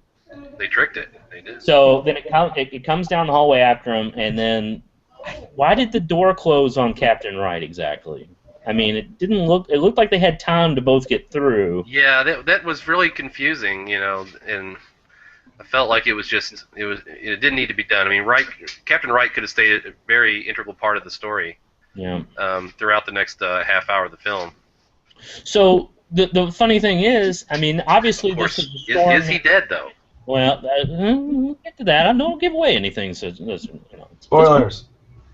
So obviously there's been enough rain to fill up this building, but Casper at this point closes the door. We assume Captain Wright is dead. We assume, and he walks out, and it's bright and sunny outside. Yes. And no evidence that there's been any rain whatsoever. Well, Right, that's a pretty little much dry. true throughout the entire movie. I mean, never is there any like rain damaged or wind damaged areas that they're in. You know, after these storms have come through, everything's just dry. And if there was any wind damage, it clearly happened, you know, weeks before. Right. I mean, just seems like they could have done a little bit better job of just wetting this, you know, the set down a little bit. Yeah. So then it's a scene of him. Was he walking or running in slow motion? I don't know if he was walking or running in slow motion. I think probably running in slow motion to get to these cell towers. And he finally like comes up on the two army guys. Right. And they turn around and they're like, Captain Wright, quizzically, and he just gives them like one of those head shakes, you know, not even says it. It's like, no, he didn't make it, you know. And they're not like, what do you mean he didn't make it, you know? It's like, you're just running from rain, right? No, I shut the door on him when we were trying to run away from a flood. yeah, you forgot to mention that. Probably caused his death. Oh, he's back there. You know, he's coming. He's right behind me. So the next thing is they're supposed to fix these cell towers. One guy would do it himself, but he's got to stay behind and fix the generators, which we find out is kind of a ruse later. And Yeah. I guess that was a comedic twist that we can get to. So at this point, Nathan sees that the camp that his family is staying at is on fire. And Right. he's like, I got to get to the family. And the other guy's like, okay, I can do this on my own. And so Nathan is headed to there. Of course, they cut inside, and this is just a great part of the movie. That, you know, the irony here is wonderful. The woods are on fire. Johnny is sitting there reading a magazine with Smokey the Bear on the cover, playing with a lighter. Yes. The levels there are amazing. Yeah, the foreshadowing is masterful. Oh my God! I mean, You had to think that they're on set getting ready for another take, and Johnny went, "Hey guys, this will be pretty funny, don't you think?" yeah, You know, yeah. this- Let's write that in. Let's get it in immediately. This That's cool. and Citizen Kane. Yeah. And then immediately afterward, we have another. Did you hear that moment? So because they hear him pull up, and it's obviously Dad. Now keep in mind at this point the fire is rushing through the woods. Cut to a guy playing guitar, and then people just running past him. That jarred me because I thought suddenly people. Yeah, that's Right, the first time we've seen people, pretty much the entire time. Now they're running from this fire, but did you notice everyone had like holes in their clothes and they were real dirty? Yeah. I can only assume these were more cannibal people. That the only formed a people that are tribe. left are Nathan and his family, cannibal people, and the guy playing his guitar, and maybe the military. And did you notice that as they run past, he gets up and starts running. He drops his guitar, and somebody else picks it up. I missed that. No, Yeah. it happens. Somebody else picks it up and kind of runs off scene. Waste not, want not. Yeah, well, I mean, I think that's, you know, that sends a good message, really. Yeah, no matter what happens, there'll be somebody to pick up your guitar. Yeah. So There's always art. So next comes maybe one of my favorite parts of the movie is they head outside, they see all the fire, and Johnny's like, I got an idea. Let's get back inside. Oh yeah. So they go back inside, and he sits down at the computer, and he looks over the screen, and there's just kind of random stuff. It's like, you know, it's almost like the Matrix type thing. You know, it's just like, you know, green letters on a black screen just going up, and he looks at it, he points and goes, they got a helicopter. And then you just see Nathan rifling through all the drawers, and they're like, what are you doing? Nathan's like, I'm looking for the keys to the helicopter. And then Johnny, of course, again, comes to the rescue, and he holds up this key ring that has maybe 100 keys on it. And it's just, at that point, that obviously has a helicopter key on there somewhere. Right. It's like a key ring that it's like a key ring that has a key for every cabin, every truck, every snowmobile in that entire, national park, Johnny, today you are a man. We can get in anywhere with this awesome set of keys. He's like the guy from the second Matrix movie, like. Yeah. All of a sudden he's reading the screen. He's and he knows where it is too. Yeah. Oh yeah. He just pulls it right out. So this is where I'm thinking that he's got a little bit of like scientism to him. Again, Jurassic Park. the girl suddenly knows Unix. Yes. Yeah. Oh, that's right. Wait, I know this. I know this. I know. And then unlocks all the doors. So next comes probably the most visually just amazing scene in this movie, where they're running through the forest in slow motion, and it's this perfectly lined up forest. All trees are right in a row, and I think it looks like the Mortal Kombat forest to me. It has like it's like a evergreen nursery or something that they're running through. Well, it made me wonder, why did these Rangers park their helicopters so far away? Yeah, and like they had to go through like a creek that had a dead body in it. It looked like a Recessa Annie. Yeah, you're right. It was just a random dead body in a very weird place to have it too. Right. Again, we've seen all this like flash flooding and everything, but yet, Right.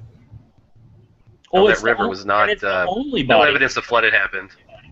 It's the only body they see. Yeah, you'd think there'd just be like littered with bodies or something. Right. I think it's foul play at this point.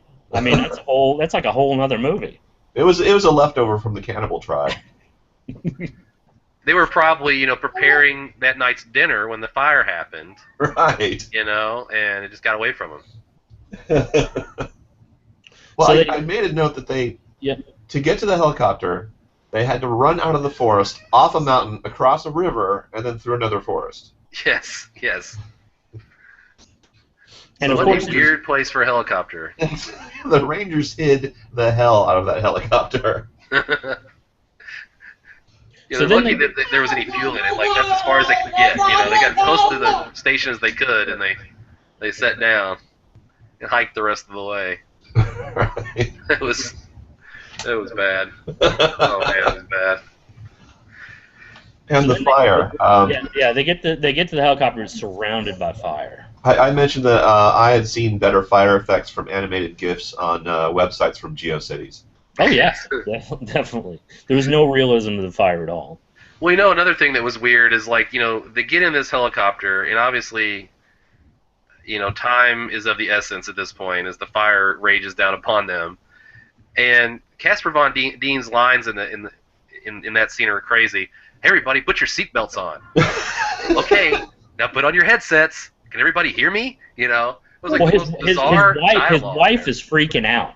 She is absolutely flipping her shit, and she's like, "Come on, okay, guys, now let's put on our seatbelts." Yeah.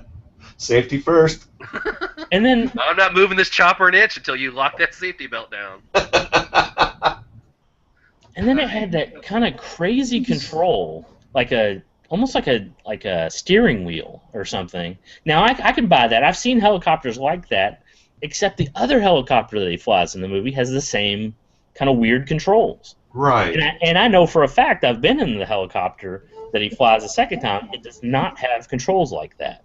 It looked like all they did was kind of like reverse the sides of the original prop helicopter. So it was really kind of, anybody that knows anything about aviation was like, what in the hell is going on? Well, it looked weird. And my point on that is, if you're going to have that kind of goofy, shot in there, actually showing him what the controls, you don't need to show him what the controls. The story is not, this guy flying the helicopter. The story is the fire outside. So just, get a shot, get off of that shot, and show the helicopter coming up. You don't need to show him these shots of him on the steering wheel or whatever that weird thing was. Because then he also grabbed the joystick too, didn't he? And yeah. to get the vertical lift. It was, I don't know. I thought the same thing, and I don't know anything about aviation. And I thought it seemed like a really weird control setup anyway. Like, why did you show this? Because how would we know? Yeah, exactly. If we don't see every second of this, how would we know that it happened? Yeah, you know, I don't need to know that he's telling his wife and kid to put their headsets on. They're gonna have their headsets on in the next shot. You know. Right. I don't need to see that. But how did those headsets get on there? I need to know. Oh, Casper told him to do it. Because he's a scientist. So next we have the Army guys working on the cell tower, and apparently the guy up at the cell tower, he gets it working, because at this point he calls the Apollo station, and he's calling on behalf of Nathan, and he's talking to Simon at this point. And he's like, I know how to solve this. You know, what we have to do is we have to aim the beam at these exact coordinates. Now you have to follow these exactly. And then he rattles off, looks like off the top of his head, like a 20-digit number. Yeah. I was like, another savant. We have another. I know. Savant. It wasn't like it was the account number to a Swiss bank account or something he'd memorized. I mean, he had been given this number like, from Casper, just almost as an aside. You know, I mean, like it wasn't even, they didn't make a big deal out of that. But yeah, he knows this number. Yeah, it's like at some point Casper must have said, "Remember this number," rattled it off, and he remembered it. Perfect recall. It was, they were. You know what? I should look up those coordinates, and I could figure out exactly where this movie is supposed to take place, or at least where the storms. Good point. Good point. Yeah. Well, the thing that I wondered about during that entire scene was, here we have a unnamed soldier who looks indistinguishable from anybody else, climbing up a metal tower while a storm is forming around him. So I just thought this is very predictive of what's about to happen to him, or what will happen to him at some point, and he might as well wear a red shirt. Well, I see. I actually had a different take, because I think it was a weird hope of mine, because I actually thought maybe the movie was over at this point. Yeah. And I was like, this guy is the real hero of the entire movie. Well, that's what you think, because when he gets the coordinates to Simon, they redirect the beam, and we're an hour into the movie, and it's over. I mean, Casper hears about it, the wife and Johnny hear about it. It's over. Yes, finally, it's done. No, because unfortunately there was still a half-hour movie left. So. Well, see, I didn't know. It felt like 2 hours into me at that point. Yeah. It was like wishful thinking that I think. About 45 minutes in, I started watching the clock on the movie. And the thing is there's actually a couple false endings. They don't just get you once. I mean, he solves it 3 times, right? All right, well, it had more false endings than a Peter Jackson movie. Yes. But this was one point. I mean, I was caring about weird things at this point. I mean, they were actually using real precipitation, it looked like, or they were just pouring water on this poor guy, And I was worried about his phone. I was like, this water is going to kill his phone, and I was actually kind of worried about it. I think that's a defensive mechanism. I think so. And it looked like a BlackBerry, a phone that I don't even really care for. I mean, I was probably more emotionally invested in this guy than anybody else in the entire movie. And he kind of lived up to it, because, as we soon find out, the hypercane is activated. Oh, yeah. And really, I don't know why this movie wasn't called Hypercane, because 500-mile-per-hour storm is really not a great name, and hypercane sounds pretty cool. I looked it up on Wikipedia. It's an actual thing with 500-mile-per-hour wind. Yeah. So anyway, so it fires back up, and as you said, this guy might as well have been wearing a red shirt. But I love his ending, because did anybody write down exactly what he said? I mean, it's basically a Lieutenant Dan moment. I thought, from what I remember, it was something like "Come and Get Me." Yeah, yeah. He basically standing there, his arms just spread and just looking out to the storm. I mean, what triggers that? I mean, what makes him, all of a sudden take this turn? I guess it's just the fact that he thought he was the big hero, and then those let down, and he's like, I've got nothing. He was ready. Like you said, he was ready to go. I mean, he had all his business was taken care of, and his time was now. He went out standing up. Yeah. That's and what was the cell tower made of that it had such a large explosion when it finally went? I mean, it was like nitroglycerin was at the base of that cell tower. Yeah, that was kind of odd.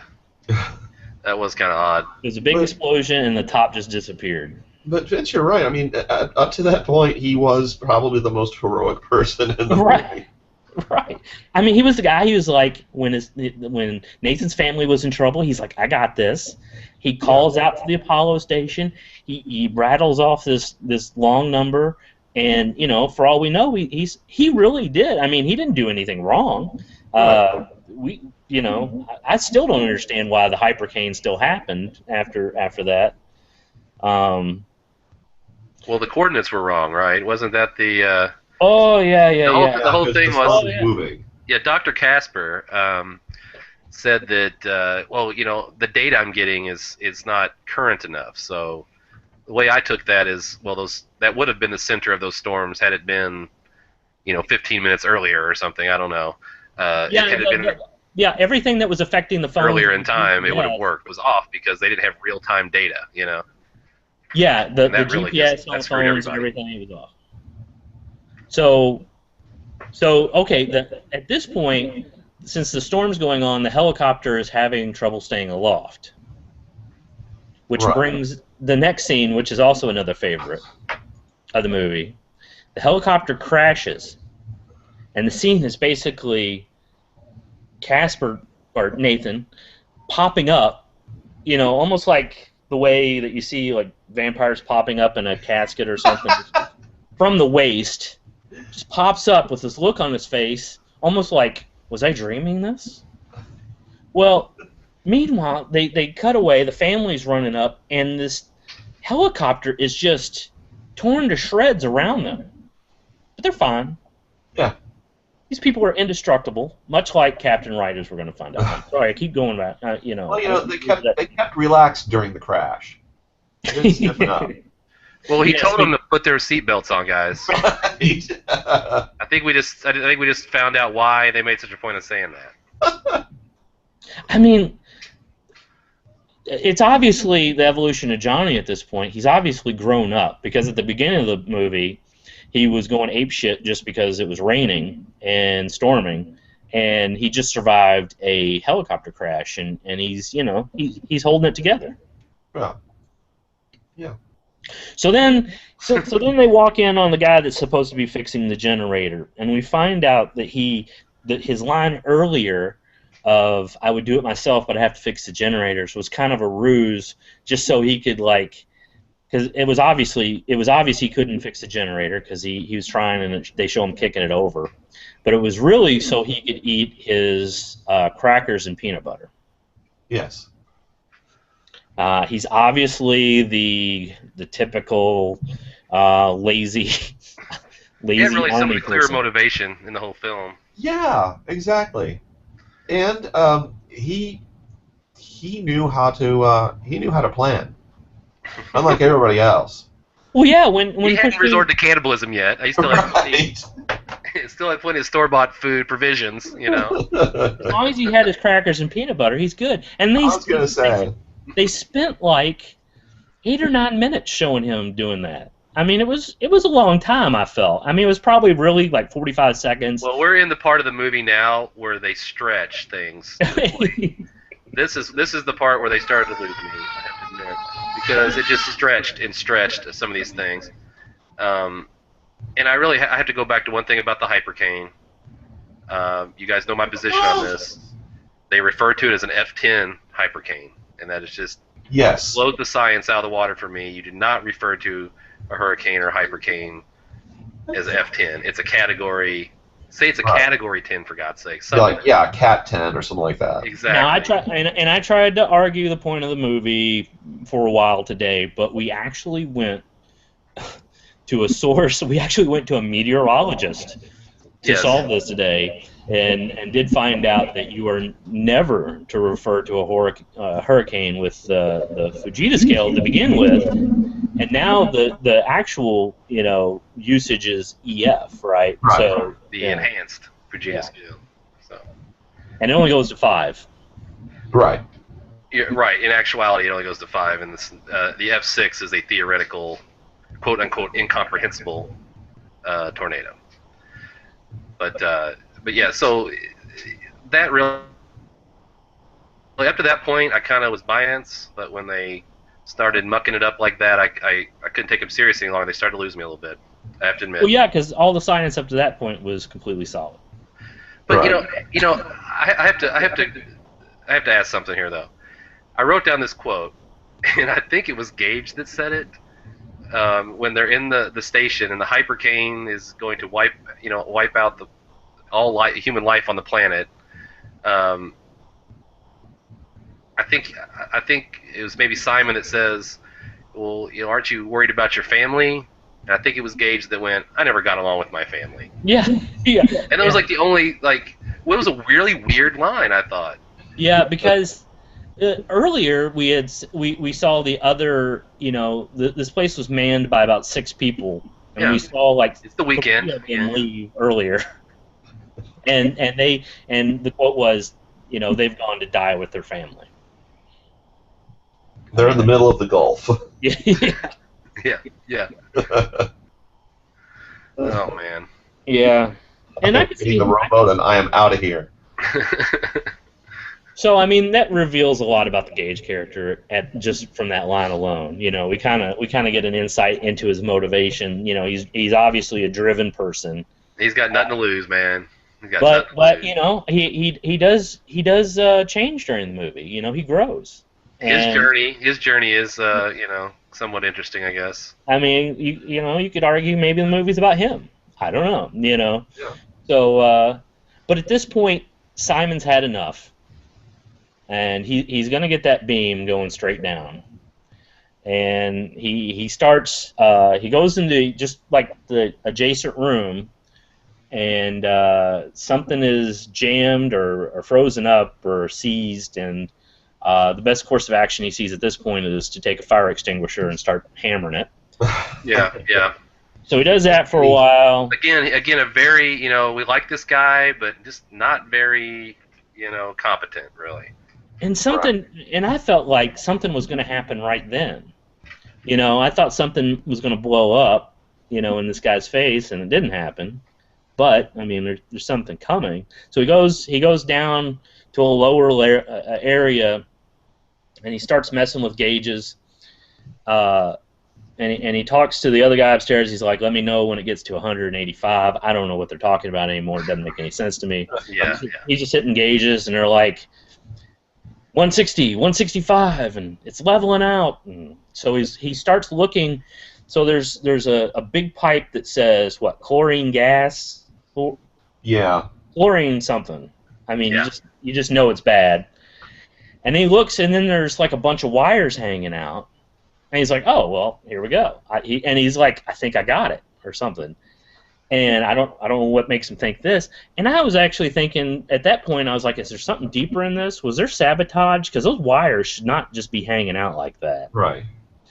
It's not. It's just an excuse for him to dig around these wires and just playing with these wires. All of a sudden, there's a spray, which is, I guess, the chlorine gas, and melts his face. Yeah. He's standing right in front of these pipes. I mean, just right in front of them.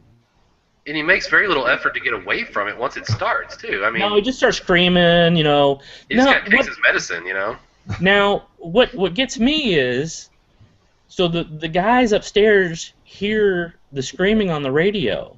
So he took the time to pick up the radio and scream into it. I mean, he had to have depressed the button on the side of the radio, because that's what he was doing before. Wow.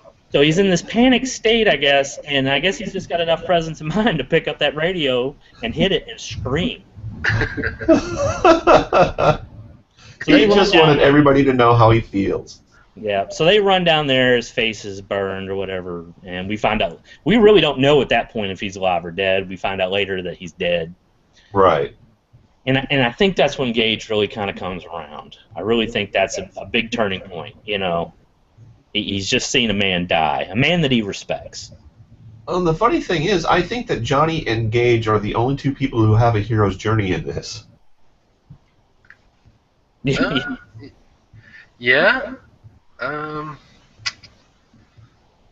I guess Johnny has a hero's turn. But well, in a way, I mean, he starts off whiny and then he ends up, you know, helping steal a helicopter. Johnny definitely, you know, takes a large, you know, leap towards manhood in this movie, but I mean, he pretty much peaks out with the helicopter, you know, the keys. I mean, does he really do anything after that? Well, no, wait, I take that back. He does. They have to triangulate their signal later, and he plays a big role in that. So no, yeah, I could buy that. I could buy that. Triangulate is one of the key words that I was specifically listening for, because whenever you see any movie that has really crappy science in it, they use the word triangulate. Well, sure. They will force it in there somehow. And then something else I was listening for, and I only barely got satisfaction on this. You get this with any action film, is somebody yelling at somebody else, "Go, go, go, go, go, go, go!" Yeah. There was a run. There was a look. That was when they were under the tunnels and running from the water. You had the Nathan looking back and then just saying, and they don't show anything yet. So this is classic. They don't show anything, but he knows it's coming, so he goes, "Run." They're not like, "Why?" You know, and his wife at the end, one of the things at the end, she yells, "Honey, go, go, go." Well, she is pissed. We'll get to that. She is pissed at the end. She is like, "What in the hell are you doing, man?" You know, because apparently she could track him on the I don't know. We'll get to that. I want to go back to something that happened way earlier that we skipped. Was the two Humvees racing through the buildings. Yeah. And they made scene. They made that scene way more dramatic than it needed to be. And as a matter of fact, one of the Humvees crashes for I didn't see any reason. I know it crashed for no reason. Thank you. And then they're like, "We lost so and so." What? Yeah. Yeah, he just veers into the wall. Yeah, it just crashes right, and I mean for no reason. Now like later, they're like swerving through stuff, but it's really no danger. Right. Yeah, that was just a really bizarre scene. That was a bizarre scene, and it was just a way to kind of get rid of some of those extra people that they didn't want to deal with in the tunnels. And well, also, it was like the director wanted to do an homage to Black Hawk Down, you know. So they had the Black Hawk choppers, and then they also had the Humvees going through the streets of, you know, Mogadishu. Because and as they're, you know, remember they were like looking up, like at the tops of the buildings and stuff as they're going by. Like, what are you looking for, you know? Right. That was just a bizarre scene to be in there. I wonder if that's like extra footage from another movie, because I cannot see them like renting those Humvees, or you know, even using local sources. I just can't see them even using those. I mean, why? That's a throwaway scene. Yeah. You know, why spend any money on that? So maybe that was cut footage from one of the other movies. Other than maybe they wanted to use the location again, because that's obviously the same It's obviously around the same building. Again, the real hero of the movie. Building. that building. The best actor. Yes, the best actor. Yeah. So at this point, let's see, where are we? So things get a little weird here. Yeah, they have to triangulate now. They have like these 3 GPS devices, and I really don't understand how everything communicates with each other. I don't understand how I don't understand how they're communicating with each other with these devices, nor do I understand how it links up to the Apollo station. Really, the key, Vince, is the triangulation. You really need to. You know, as long as you triangulate, everything's going to fall together, I guess. You want a good, strong triangulation. And then just let the magic happen. Yeah, just let it happen. So they're all in this together because the army guy again goes back to his laziness. I cannot leave my post as an excuse. This is an apocalyptic event, and I really don't know about this guy. There's like some missing backstory that we're just not getting for him. It may be the apocalypse, but there are peanut butter and crackers to get through. Yeah. Yeah, you don't want to let them go to waste. They'll get stale. Yeah. Eventually, right? I'm just going to throw it out there. I think the backstory, I think he's Gage's family. I think he's his brother. And Gage never got along with his family, That's true. Gage is obviously driven. Was he like Corporal Gage? That'd be awesome. Can we look up his name? Was it Corporal Gage? The thing is, they're all referred to as Tech.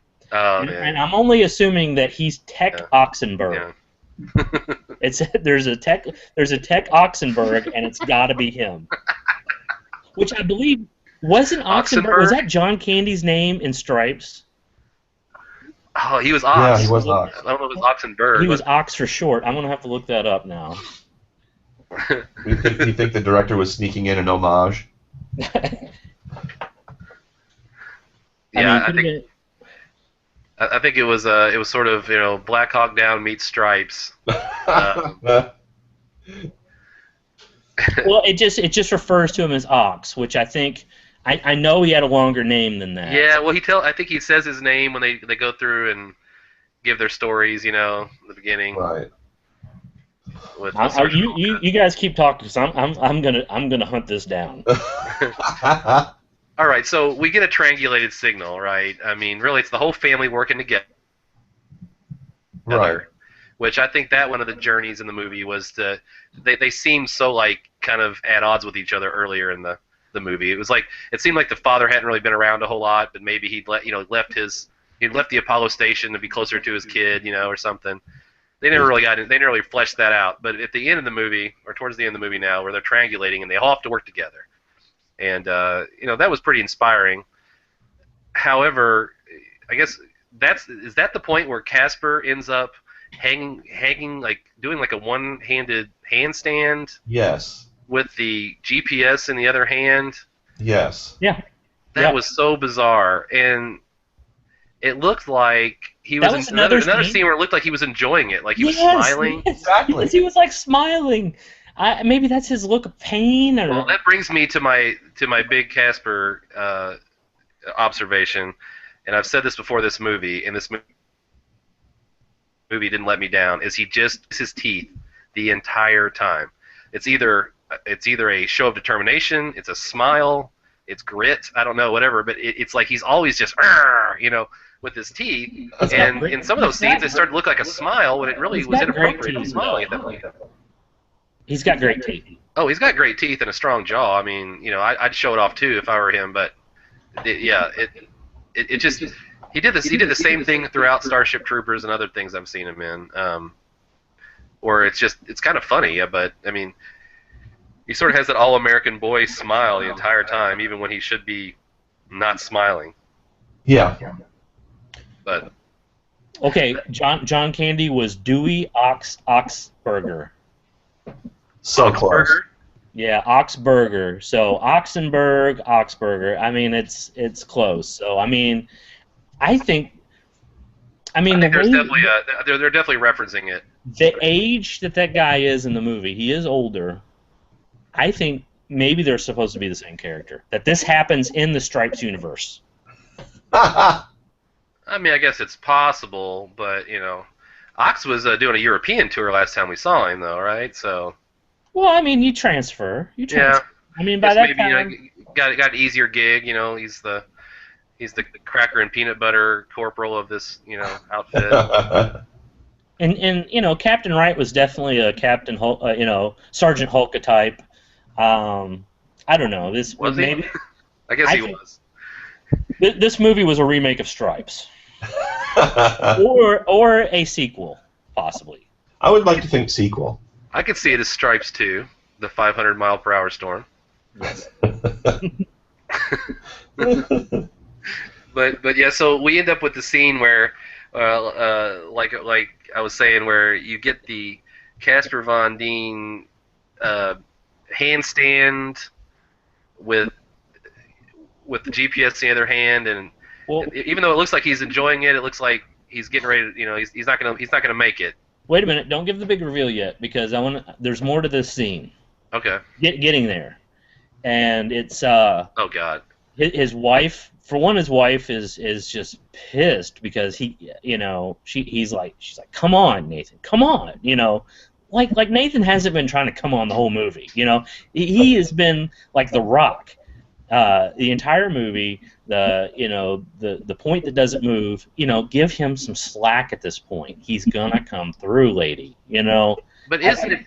I almost felt like I kind of agree with the wife, because I'm like, come on, man, like every other time. But our motivations are completely different at this point than Yes. the characters in the film. Exactly, but time is compressed to the nth degree throughout this entire movie. They're possibly driving from Galveston to Albuquerque in a matter of, less than a day. And there's all this crazy stuff that goes on with time. But yet, when it comes time to triangulate that signal, they do that in, like, real time, mixing in some slow motion. And it drove me insane. I swear it took 15 minutes to get that thing triangulated. I got to say that she was on point during this. I mean, she got right to her spot. She didn't fuck around. She did not fuck around at all. Right. No, of course. Didn't it look like she could get higher up in that building? Like, she got to the point, and then she's like, okay, I'm here. Yeah. Like, why don't you climb to the top? But the other thing about this whole sequence was we had some classic Johnny. Oh yeah. Classic Johnny. Now Johnny's point is apparently on a railing that you have to lean out.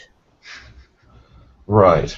I don't know if this foot makes a difference when the eye of the eye of the hypercane is the size of Texas. Yet this 1 foot that he's got to stretch out makes all the difference in the world. Right. And of course, when he's stretching out, you saw it coming from a million miles away. He fucking drops it. Yeah. I mean, it just squirts out of his hand like it's a banana. Oh, Johnny. And Johnny's like, and he looks, and he's like, and he runs down. And the screen's cracked, and he picks it up, and he just smiles. He's like, oh, all right, it's cool, He runs back up and proceeds to stretch out. I totally expected him to drop it again. Yeah, same here. But the thing is, when he dropped it, Nathan is at a point where he's like, this is it. I'm here. And then he drops it, and Nathan's like, oh, this isn't it. And goes back down the steps. But the kid goes back to the same spot, so shouldn't he be like, whoa, I gotta go back to where I was? But conveniently, that he goes to that point where that ladder is, that he goes out and that he's hanging in the air. But what I don't understand is, why didn't the kid getting back into place send him back to where he was going up the steps, saying this is it? Yeah, I was a little confused by some stuff that went on there, to be honest, because I was like, oh, thank God they're all there. Oh, wait, come on, Johnny. Oh, Casper, you're in the wrong place. Give me a break. Let's get this over with. Triangulation is magical. Yeah. But man, when he ended up doing the handstand, and at one point I think I saw the harness that was holding his legs up. Yeah. Yeah, it was pretty. I think it's time for. Chris, I think it's time for the big reveal for what happens when he's doing his handstand. Well, we thought he was dead, but was it Captain Wright? Captain Wright is there to lend a helping hand and grab Casper Van Dien's hand before he can be sucked up by the hypercane NATO thing, right? And that's like I was like, what in the fuck? I was like, where did that guy come from? How did he find him? What is going on? And yet I was elated at the same time. I thought it was a sight for sore eyes, to be honest, at that point. Like, yes, Captain Wright's back, and this thing's going to pick back up. But finally, the movie's back on track. Yeah. Well, they triangulate the signals and get the movie back on track, but it's still not over. Well, yeah, they wipe out the hypercane. Yeah. But this Apollo station is still in meltdown. So here's another part. I guess the Army really enjoys their snacks because Nathan's like, I gotta, can you fly me out there? And Captain Wright is like eating an apple, cutting it with his Bowie knife or whatever. It's snack time. It wasn't a snack. It's snack time. He could have used some of that peanut butter. That would have gone really well. Oh, that would have been tasty. That would have been tasty.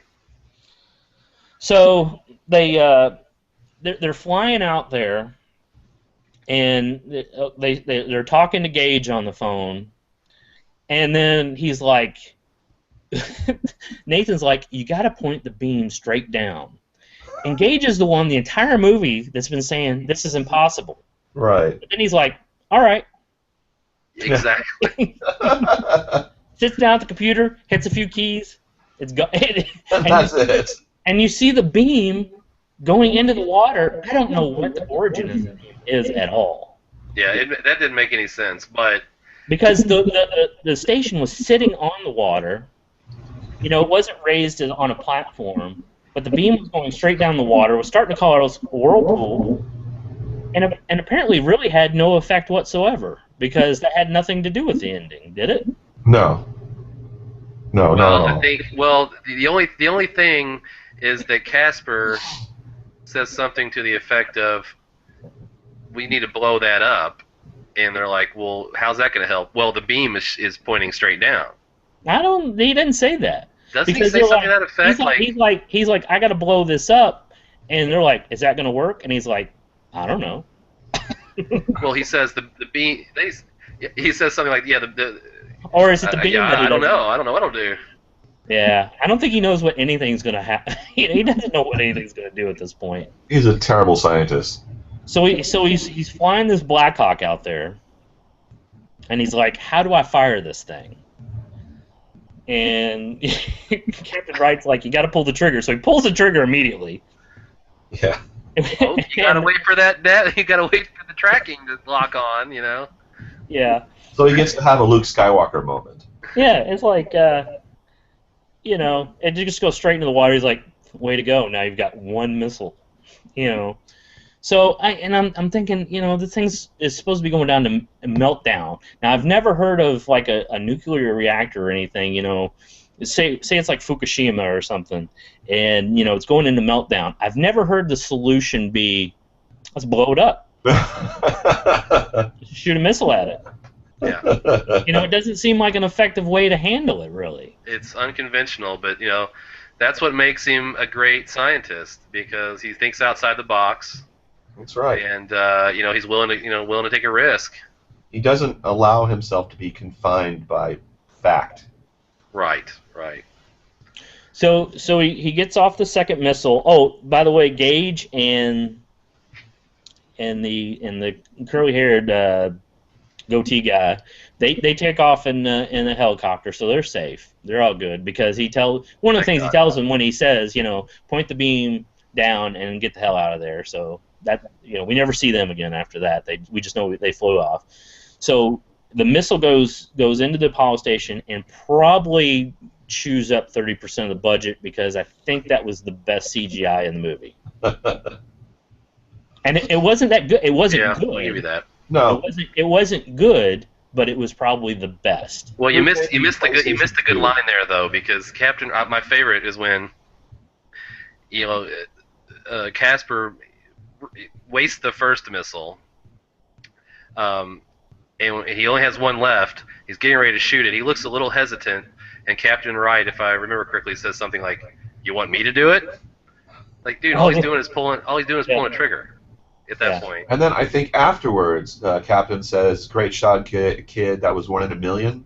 Yeah. So it was locked on. That was the whole point. Right? He did say, you would have made a good soldier.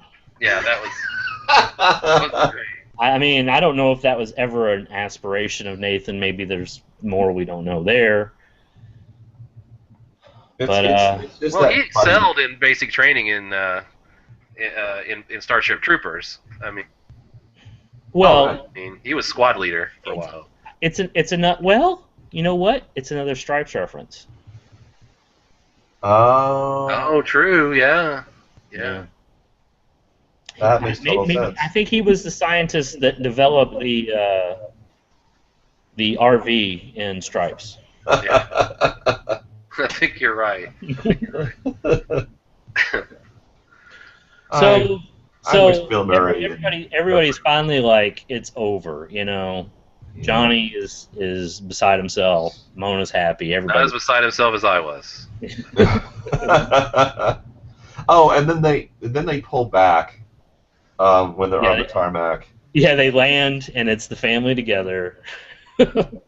Keep going, And then they are looking at the worst matte painting I've ever seen.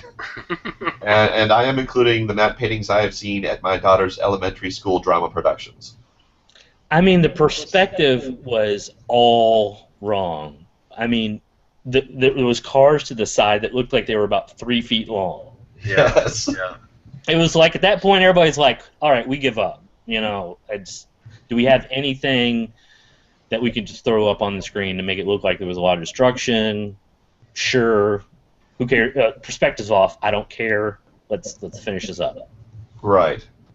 Just crash credit. Let's get out of here. Yeah. So that's it. I usually watch the credits on movies. I did not on this. I watched him, and that's how I knew that Albuquerque was the site of the filming. Yeah, maybe I should have watched that part. I watched the credits to make sure that there actually was ADR, grip, lighting, or even catering, because I didn't believe that there was. So, I mean, you know, okay, so I did look at this movie on Amazon. I checked some reviews. There are some 5-star reviews of this movie that are not ironic.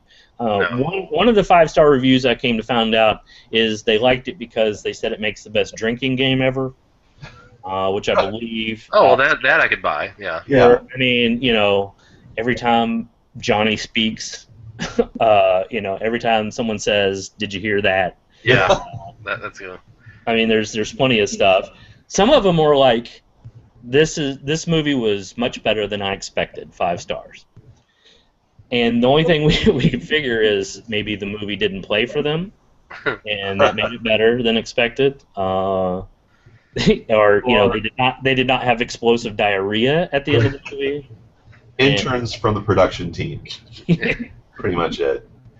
I was eating a macho burrito while watching this movie, and it was much better than I expected. The terribleness of this movie distracted me from the horrible stomach cramps. The hole in my colon distracted me from the hole in the script. My son directed this movie. I love it. 5 stars. Yeah. Well, and the thing is, though, is like nobody's going to mix this title up for any others. You know, like we talked earlier. You know, there's not. You're not going to be mistaken with the other 500-mile-per-hour storm movie that's out there. Right. And that's, I guess, the bravery of this movie is it is willing to stand on its own. Yeah. Right. I mean, it's there's no deception involved like most of their movies, so maybe this is their. I don't know what this is supposed to be. Now the cover also confused me today because the cover has a Capitol building being toppled by bad weather. There's also a car flying through the air. Well, in like a helicopter. Tsunami is this, you know, taller than like the Chrysler building and stuff going on. The line on the front is a tornado is 100 miles per hour. A hurricane is 150. This is something else. And they really could have called this movie Hypercane. Now, anyway, this Capitol building. So I looked up the Capitol building of Galveston and Albuquerque during our discussion, and they're identical to each other. So I was still generic American Capitol being destroyed. Yep. And again, the message might be this could happen anywhere. It could happen in your town. Yeah, don't mess with Mother Nature. You know. Yeah. It's all about. Oh, this was a cautionary tale. For sure. Was a cautionary tale. I think actually you can make a better movie if you use this cover, and then just place a couple of little plastic green army men in front of it and make up your own dialogue.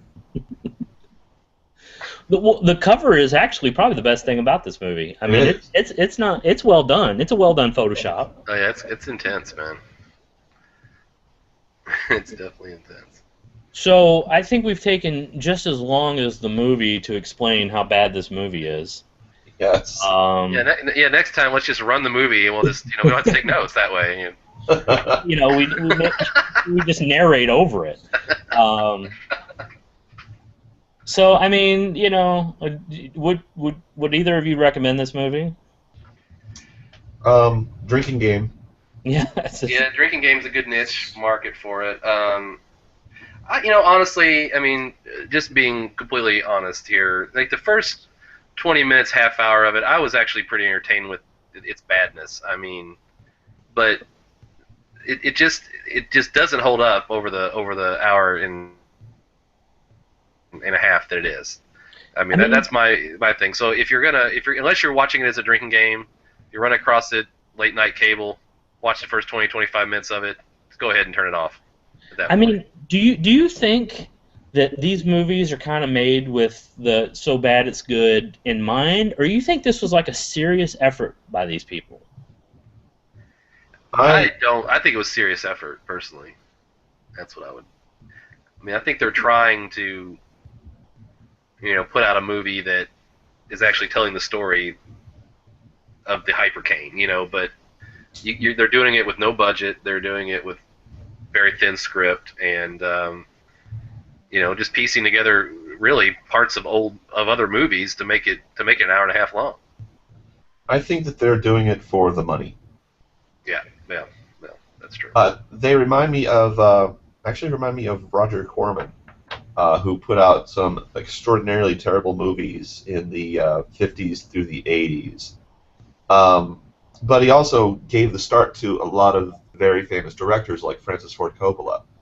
Ron Howard actually got his first directing chance through Roger Corman, but Roger Corman was extremely cheap and would frequently shoot 3 movies in the same week because it was so cheap. Yeah, this is $300,000. Right. It's not hard to make that back up. Well, right. I mean, it's not it definitely by standards of most movies that we would probably watch today. It's very minimal budget. But wow. Yeah. It's still some decent capital going in to get that movie made. Well, the other part of this is, if it was filmed in Albuquerque, a lot of these places, kind of give perks to filming there, whether it's tax breaks or something. One of the famous things is Uwe Boll. He makes horrible movies, somewhat on purpose, because apparently in Germany you can make a horrible movie and get these huge tax breaks and actually get money back, and he actually gets money for making horrible movies. Yeah. So, I mean, there might be some kind of thing with this, It's sort of like a modern-day producers or something. Yeah. We'll make more money if it fails than we do if we actually try to make a good movie. Plus, I'm sure that a lot of people are actually starting their careers with this company and then moving on to better things. Yeah, and I mean, I think you're right. I'm sure they got some nice breaks to film in Albuquerque, because again, I don't understand why you do a hurricane movie in Albuquerque otherwise. But yeah, at the same time, I think they know that. You can tell that they know it's bad and it's going to be celebrated as a bad, as a B movie, quote unquote. When you see some of the goofy little lines that are in there, the tongue-in-cheek stuff, like the Smokey the Bear magazine and things like that. I mean, that's definitely appealing. That's definitely not something that they think is really making the movie, better in terms of the narrative. Right. That's something that they know. It's like, okay, here's a little cheesy something that's really gonna, these fans are really gonna like.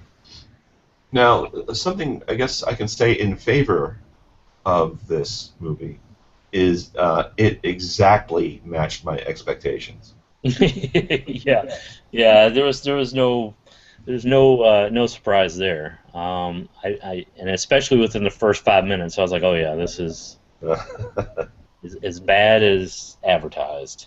Well, see, my problem is that I was going to compare it to Sharknado no matter what, because it was a cheesy meteorological action flick, and I have to say this movie makes Sharknado look a lot better. It really does. It really does. The other thing about it is something that's big with audiences that the cover alludes to, but it never really shows, is that disaster porn. What they call disaster porn. The blowing up of the White House, and this obviously has a Capitol building that's been crushed. It doesn't show any of that.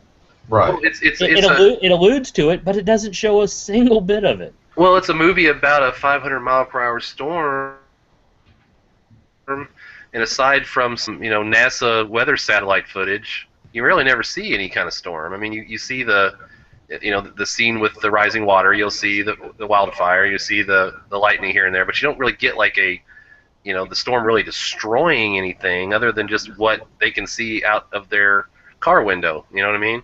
And what they're saying, they're like, it's all gone. It's all Yeah, gone. Houston was destroyed. I'm like, really? I'd like to see some of that, Is there going to be anything left after this? There's going to be us. That was another line in the helicopter. God. I'm thinking these people have to restart humanity. Oh, we're in a big trouble. That's right. Yeah, wow. Well, just better find Johnny a smart girl. That's all I got to say. Because really, there are no other females in this movie, right, except for the mom. Oh, there's one and I think there's one. Oh, there's the one at the station. Well, yeah, there's one at the station, Tech Lewis, who I thought was going to have a huge role, but did not. And then I think there was one woman that was running from the fire in the woods. And then, of course, there was the Yeah, oh, that's true. Oh, yes. How could I forget the news lady? Yeah. I'm too old for Which this shit. I'm almost wondering if that's like a cameo of an Albuquerque like news staple. Is she like the anchor? Maybe that's kind of like an inside thing for Albuquerque. I mean, that would make sense. Yeah, because that was really bizarre. I mean, they don't really show anybody. They show, well, I shouldn't say anybody, but they show very few people actually being, killed by this storm. And that's like the one weird scene that there's just like this. You give her a line and then you show her getting killed. Yeah. Like, you really don't see that with anybody else. I mean, the closest thing probably to it is Captain Wright, but then we find out that he didn't die. Well, there's also the tech on top of the cell tower. Oh yeah, God.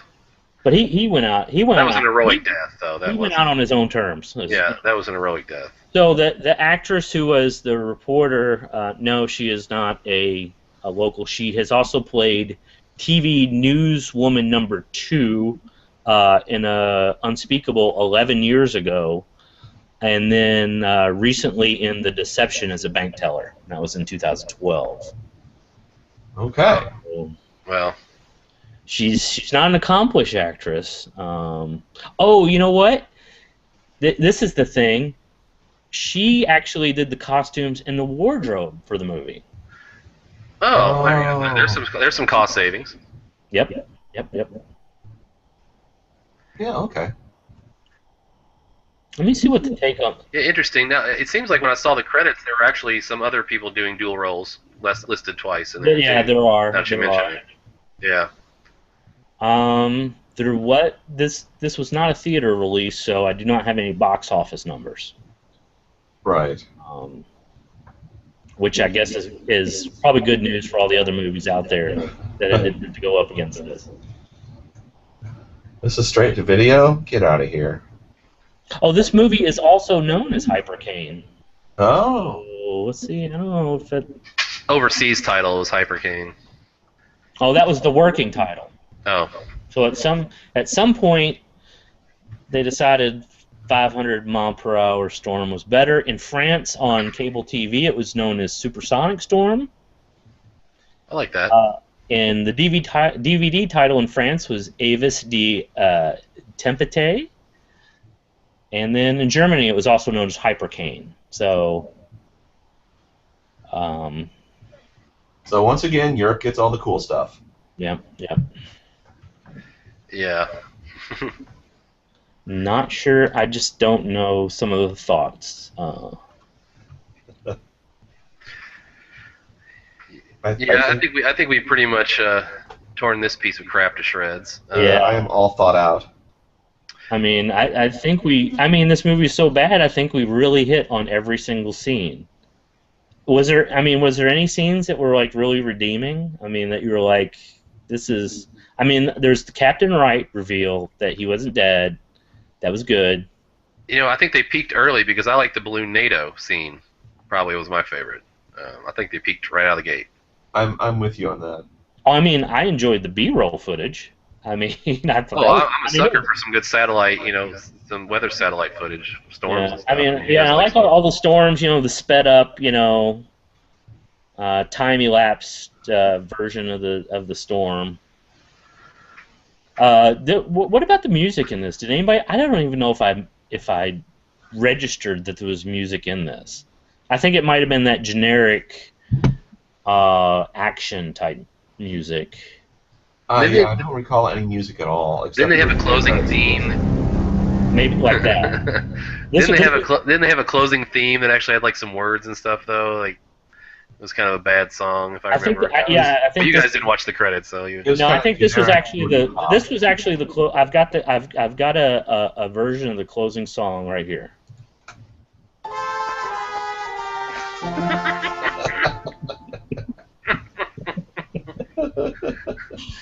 I think that is directed towards So yeah, that was pretty much it.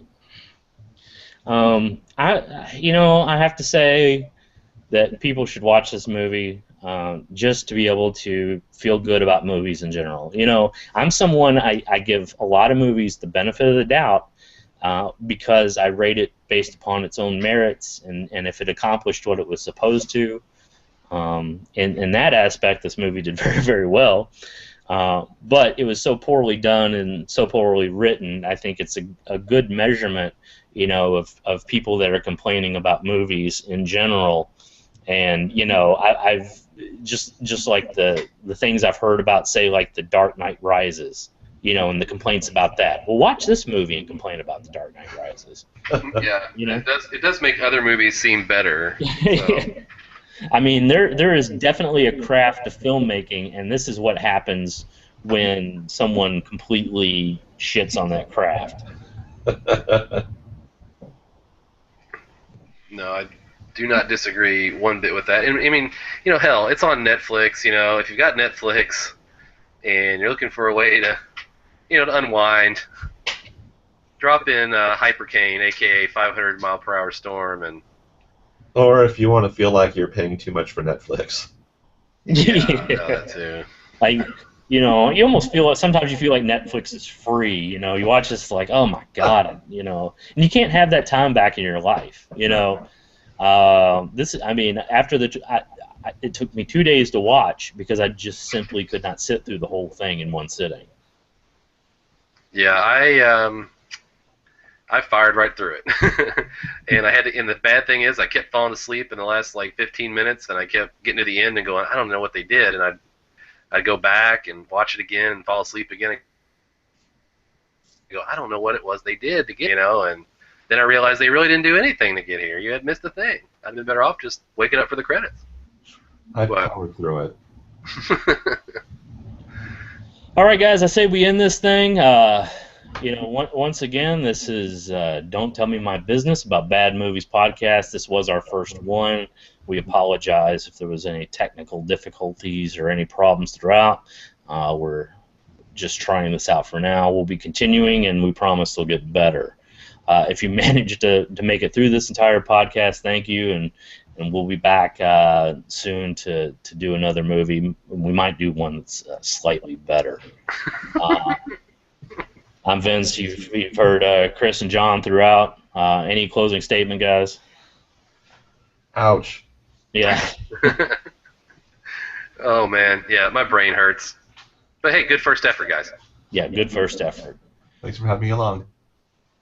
So we're going to end it here.